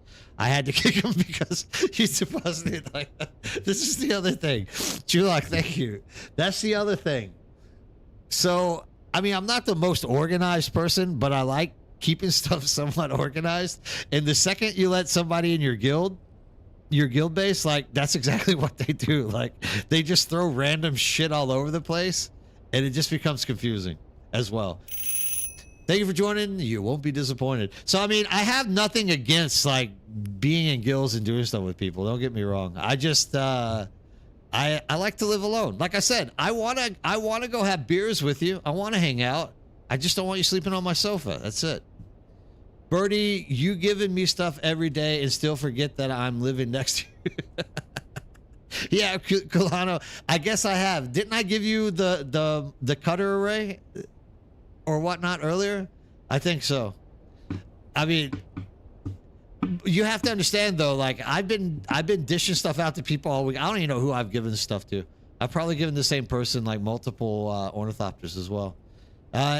If I need someone to lazy buggy farm, I'll give them half. Laughing out loud. Yes, Origami, that also works out. Like, I guess that's what we're gonna have to work out for, like the deep desert farming stuff in the future as well. You don't add spice to your coffee. Get that extra presence for your day. I used to put, actually, I know what you're saying. I get the gist of it. I used to put cinnamon in my coffee. Luso Scout. I used to do cinnamon. But nowadays I just don't. I just drink it straight black. Because we have like our university bought a like not an espresso, it's like it grinds the coffee. It's kind of like the coffee maker you get at like McDonald's or whatnot. Like you pour a bag of coffee beans in there and it like grinds it up and makes coffee. So like we just get like endless coffee all the time from the office or whatnot. I was given a free scout, which was cool, but I didn't take it till after I had made my buggy, etc., and had a lot of traveling back and forth to the cities, like 2.5K each time. Isn't the way I like to roll. Yeah, Getchos, you need you obviously have one because you're out here. Yeah, you need to have an ornithopter in this game. Oh, is that what I've given you? Oh, that's right. I gave you the rad suit as well. Out there the other day. Yeah, I mean, dude, I don't mind sharing. I just don't want you living on my sofa. That's all. I mean, that's understandable, right? Jura, DeLonghi. I don't know how to comment to that. Well, we got. I'm on 6p to 10p Eastern. Okay. You could lump that idea into faction fighting. Harkos pulling resources, Atreides pulling their together in the fight against each other. Yeah, so I have this like vision, Luso Scout, where even stuff like well, Kulano, like hit up. You can actually, dude. I have went and taken mature, and I've taken 2 or 3 people out spicing so far. I think I even took Driver out spicing the other day. Like, if you want to come out spicing on the Sandcrawler, dude, come out. I'll fly spy. I mean, don't do it tonight because it's already 11:30. You guys only have 32 more minutes of me before I'm going home and sleeping because I gotta wake up at 5:30 to go to the office. But yeah, dude, if you want when I'm on, if you want to do spicing, let me know. Like, I'll be more than happy to fly out there and spice with you. You can chill on my sofa, just don't raid my fridge. Okay. Definitely, like, my wife would have a shit fit if you raid our fridge. She's very picky about spending money on food nowadays. You don't need equipment. I have a sandcrawler and a carrier ornithopter. If you want to do spicing, dude, I will take you out to do spice. I'll even let you keep all of the spice. Yeah, I mean, cinnamon and coffee is really a great mix, dude. It definitely works really well. Taking a lasgun to get in. Yeah. No, have my own sofa and fridge. Don't have equipment though. I mean, it's a technicality, Polano. We can get you some gear. But, like, you don't really need gear. Just get, like, a garbage still suit and come out and ride and take the spice home with you. I mean, once I start wearing this one down, I'll probably give this to somebody else as well. Like, at some point, I don't know. We'll see. We'll see what happens. I should be resetting that large spice field, but I just don't even care now. Like, we're not even gonna get into it. How much spice did I end up getting before that worm ran me off? I almost got 1,000 spice melange out of this. Let's see. I definitely hit the wrong button there. And action. Let's see. 5, 10. So that's what? 200.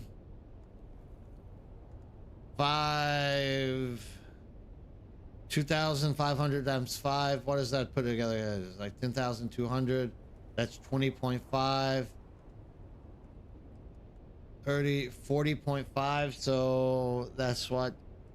2, 4, 6, 8. It's like close to 1,000. That's enough. Like I said, though, if you guys are out here and you want to do spicing, like, just let me know. I'll even let you keep the spice. I don't mind. Like, if I can give somebody a chance to actually, like, spice, dude, I'll be more than happy to, like, add in. Actually, I'm just gonna leave it there, and I'm gonna come back and get it later. 54,463. I don't know, Mayo Duke, what that means. Was that how much spice I had, or spice sand I had? I know every 10,000 is 200, so that is 1,000. That's roughly like 1,000. I'm just gonna pop that in there, and I'm just gonna pull 1,000 out. That'll be easier.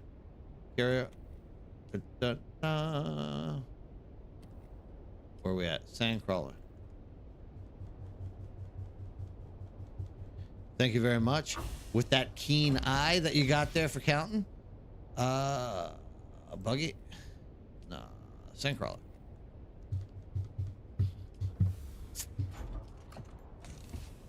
Why is there 5,000 spice in every one of these?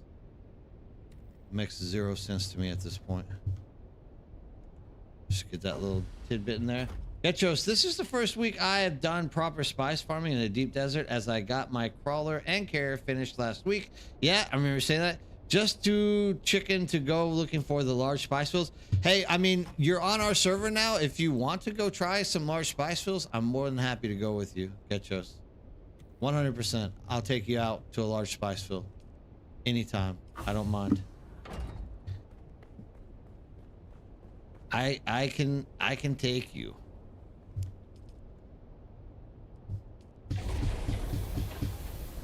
We're just gonna say 1,000 spice. We're gonna put that in the carrier ornithopter. Done. Yeah, dude, I'll be more than happy to like take you out and get you spice over here if you want. Get you feeling comfortable on the large spice field. That spice field that I was on, though, is kind of garbage. We probably want to wait for it to reset and go to another place. Hey, what's up, Private Snowball? We should do a spice harvest competition. I mean, what, to see who can get the most?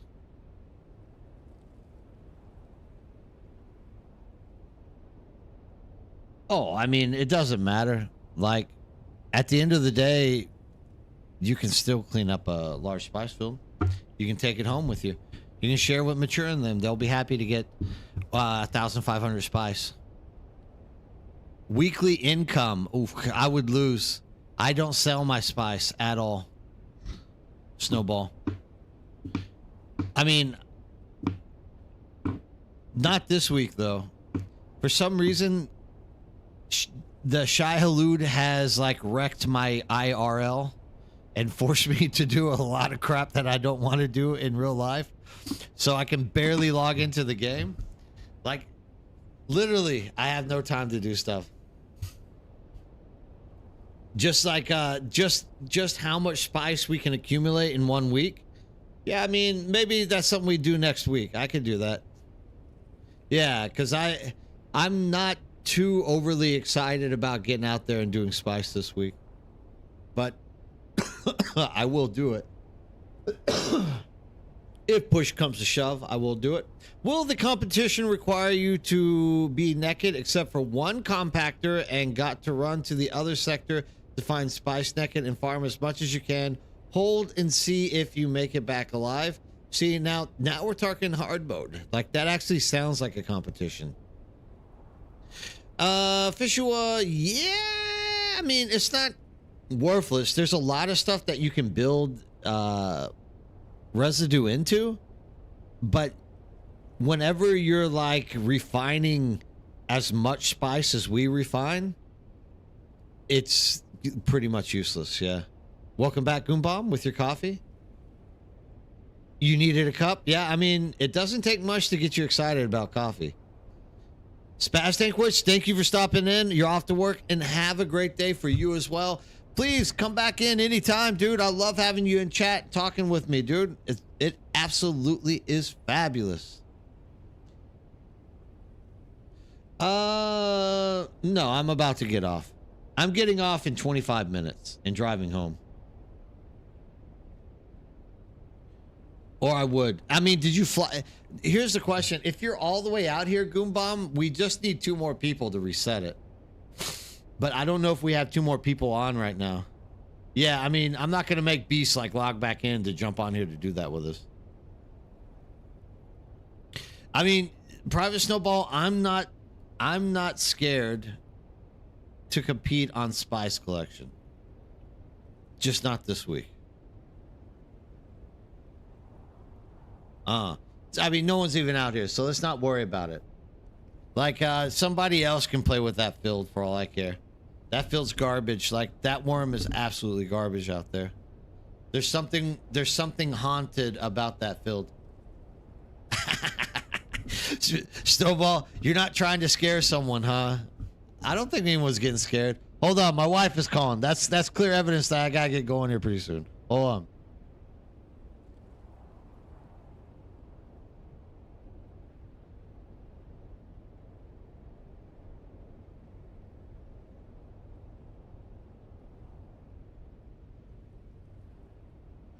Always worried about me.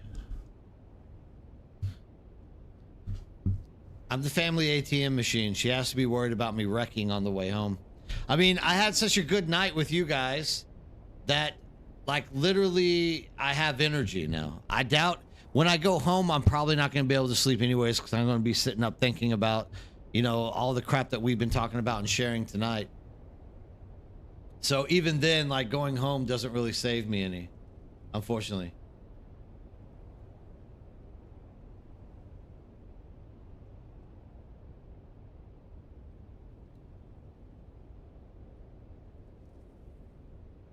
What we got? Not too bothered, to be honest. Only headed out to help reset it. Yeah, it would just, we would only have 3 people, and that would be us forcing Goombomb to come back out here, Getchos. So, like, just stay and do your thing on your other server. Don't worry about it. I wish it would stop. Adab, what do you wish would stop? The worm? The worm ain't gonna stop, dude. For whatever reason, that worm is set in its ways, and we are literally going to pay the price of the worm forever. The worm does not want to go away.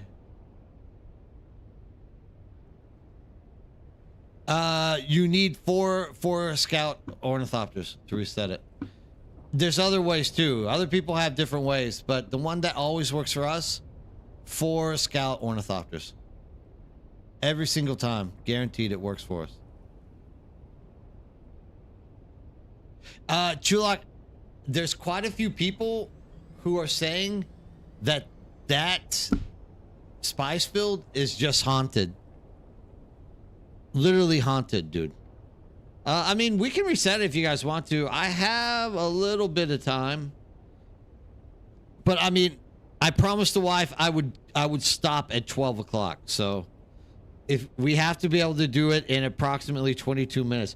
If we cannot reset that thing in 22 minutes, if you guys cannot be out here and helping me reset it in 22 minutes, I have to say no, because I promised my wife I'd come home at 12. Hit that like button.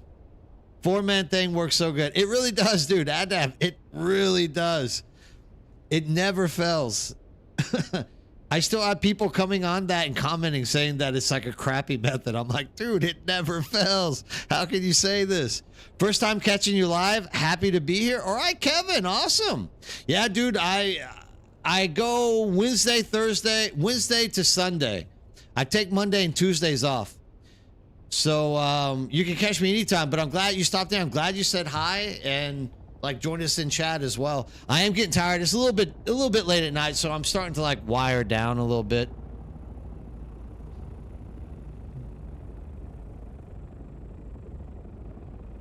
Oh yeah. Not enough people hit the like button on my live streams. We need more like button tapping. I agree with you 100%, Adab. Lady Sarah never misses. Absolutely the best supporter a person could have on YouTube. I literally try to stream during the times they are on all the time. Camp Killer says, yeah, we used the Force Scout quite some time. Honestly, though, that was common. Yeah, no, Camp Killer. It's not like I wrote the new book, brother. Like, I didn't write a new book at all. In fact, if you watch the video, I literally tell you somebody else told me how to do it. So it's not like I'm taking credit for it. Literally, the 4 Horsemen of the Apocalypse came on stream one night and was like, you can reset it with 4 scouts. So I said, who do you want me to give credit to? And they're like, 4 Horsemen of the Apocalypse. I'm like, yeah, because like 100%, I definitely didn't come up with that thing. Oh, okay. Yeah, fair enough. It was you. Fair enough. But yeah, I mean, 100%. Like when I put that video out, like anytime I learn something, like for example, the medium spice field harvesting, a guy that I play with named Dozer taught me how to do that. I actually give him credit in the videos for it as well. For like what he should be doing. Thank you very much, Lady Sarah. Like I always try not to take credit for stuff that I don't come up with, which is a lot of stuff. Like, in all fairness, there's a lot out there that you know, people come in, they share it. Like I want people to keep sharing information with other people. So yeah, maybe it was out there for a while, but in all fairness, Camp Killer, so many people don't know about that. So for it being out for so long, it's kind of crazy how many people never learned about that. And thanks for joining the family, Sarah. You are a prized member of our family. Mongoose, I will be. I mean, dude, I keep my word. I said I'm staying until 12. I'm not getting off until 12. You guys have me until 12. I will sit here and talk forever. Yeah, Dozer, fabulous guy, dude. Like, he took me out, taught me how to do it. Trust me, if you ever join our server, Cetus, and you get into Discord with him, he will not let you forget that he's the one who taught me how to do that.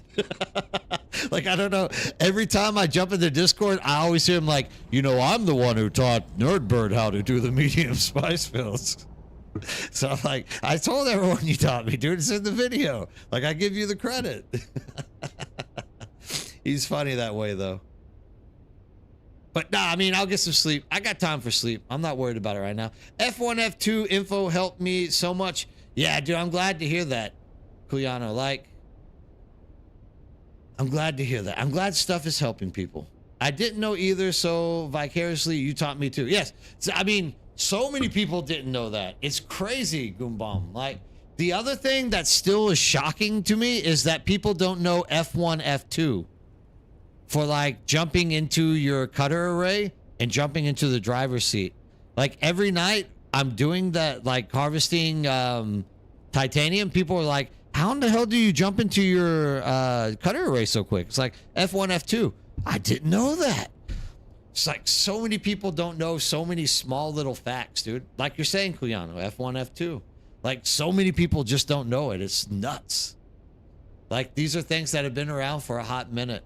So, I mean, this is what I like it. This is what I love about live streams and us getting together and people just like dropping knowledge bombs left and right. A lot of people feel like, oh, I don't want to talk and like share stuff because it, you know, it's common knowledge. But you will be surprised how many people do not know small little details for the game. And if you just like mention them and talk to them, like if I'm flying and you say, hey, dude, you can hit this button. Often a lot of people will say, use the right shift button. And I'll be like, oh, yeah, I am. But then I realize, oh, it's also maybe there's people that don't know about the right shift button for auto flight, right? There's a way to boost backwards to ceiling height in an ornithopter. Okay, wait a second. So there is a way to boost backwards to max ceiling height in an ornithopter. All right.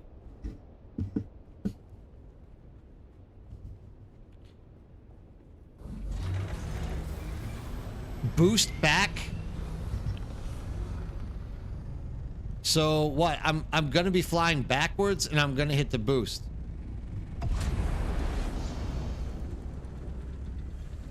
Aesop, thank you very much.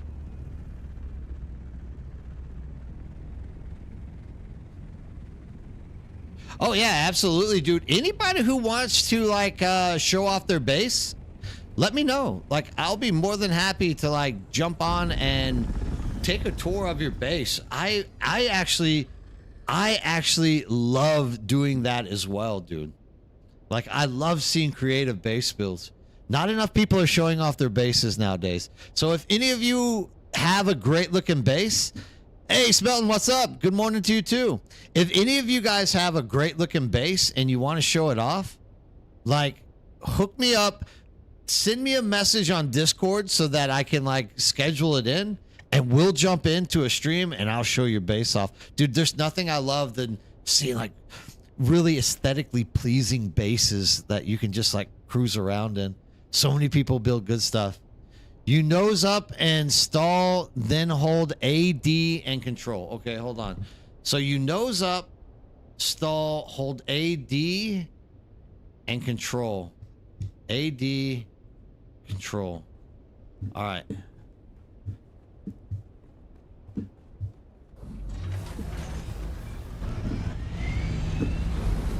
So we're going to nose up, AD control. Well, you're gonna have to. You're Adab. You're gonna have to really. I don't think I can do it with this one. It's too late. My brain isn't like calculating stuff properly. So first time watcher, thank you, Smelton, for jumping in. Like I said before, thank you so much for your Dune videos. Thank you for coming in and saying that, dude. That's so nice of you. Thank you for that. You have recently come back to get ready for chapter 3 and your videos. Thank you. Like it makes me very, very happy to hear somebody say that. Like every time someone jumps in and says that my videos are helping them, you don't know how good that makes me feel. I'm happy that like they're assets to everyone, and I hope that you keep sharing like your progress and what's going on in the game with me. Like I love hearing people's stories and how stuff is going in terms of we'll jump in. Well, I'm gonna try it next time. Like I know I didn't stall out. I'm tired, dude.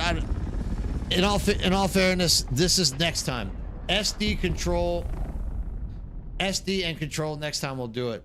Smelton, thanks for stopping in and sharing that, though. I appreciate it, and I'm glad that you're viewing stuff for the first time. I hope you come back and share more streams with us in the future.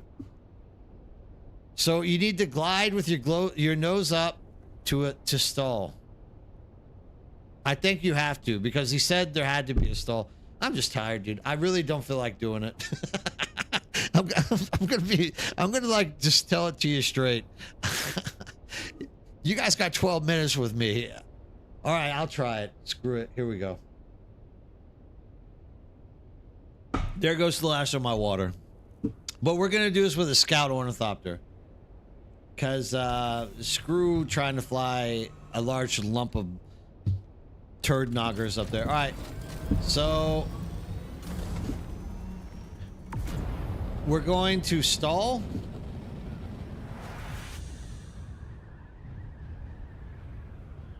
DA control. DA control makes me crash straight down.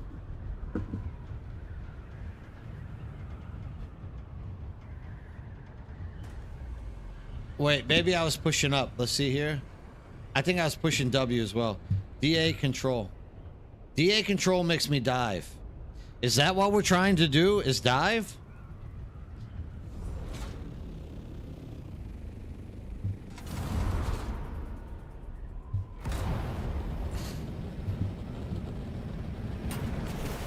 Every time I do it, it makes me dive. Just saying.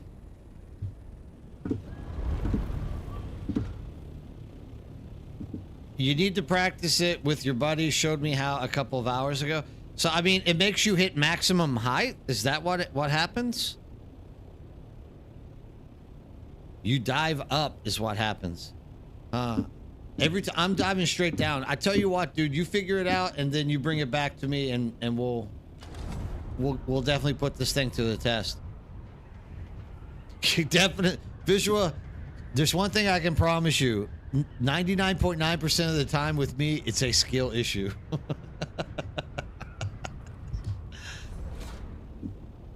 Dude, I have to see it because it sounds like it'll be a great thing. We'll have to see it. Yeah, Sarah bought the Xbox Elite controller. I wish I could play these games with controllers. I just cannot play these games with controllers for my life. No matter what I do, I can't play them with controllers. One of these days, I'm going to get there and do it, though. I have a feeling like I'll do it. I believe. I mean, I got my Xbox controller right over there, dude. I could technically start trying it, but I think, and then Fisher was really going to be telling me I have skill issues if you see me using an Xbox controller. Like, I'm literally not going to be able to do anything properly in this game.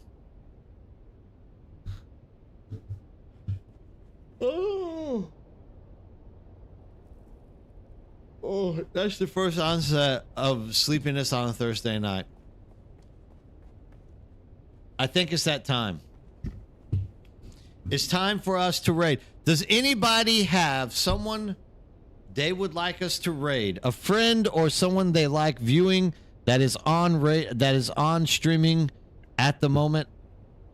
Give me a name. You have right now exactly 2 minutes to name somebody for me to raid. Otherwise, we're going straight into Voodoo Spice. All right, let's check it out.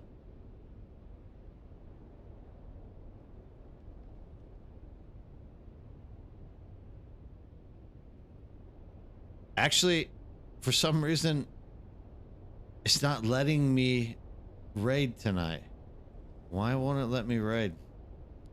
You know what? We're going to reset that because I don't believe in that.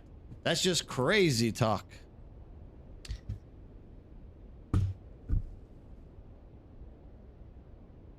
Stream manager. Let me raid.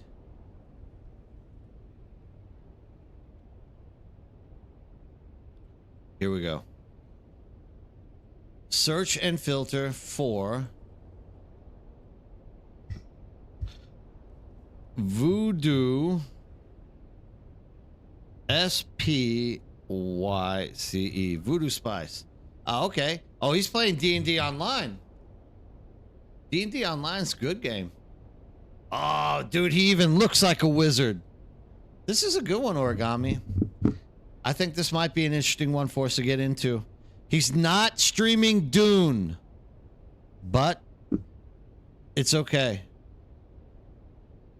Origami wants us to give his man a stream, so that's what we're gonna do. You got exactly 2 minutes because at 11:55 we are going to be raiding Voodoo Spice. Fisherwood, thank you for jumping in, taking time. Everyone, I will do my best to drive safely. Hopefully I see you again later on in the weekend or tomorrow night, whenever. But definitely you take it easy and have a good week as it's going through. If I don't see you again till then. Fringe Patriot made a short vid on it and a month ago. All right, we'll check it out. If you can get a link to me, Adab, in Discord, I will check it out and see what's going on over there with his video and see if we can't like replicate it. Sarah, thank you. I mean, I'm streaming all weekend, so I'm here for you. Hopefully we can all bounce into each other again. I'm always happy to see you around, Sarah. Absolutely made in English. Oh, I didn't get to talk to you that much tonight. You weren't chiming up, chatting with us. It's all right though. We'll catch you next time. We always have time to do it. Oh, cool. Yes, I will be streaming all weekend. So hopefully you can see me then. Jump in if you have a chance to do so. Tomorrow is my late night stream. Oh, dude, he literally just took a break. Grandpa Origami literally just took a break right as I was about to raid him. I'm gonna have to hold you guys here a little bit later. But yeah, I'll be on for tomorrow night's the late night stream, so we go like 2, 3, or 4 o'clock in the morning. It just doesn't matter. We'll get into it. Other than that, I guess I can say goodbye to YouTube and not make you guys hold on like I usually do. I always make you guys wait for it. Thank you guys with the YouTube that have come on, support me, watch stuff, and spend this time with me. Kick as well. If you're out there on Kick, thank you so much for watching me over there as well. I hope to see you guys again in the near future. Keep your eyes in the skies, and of course, have a great day.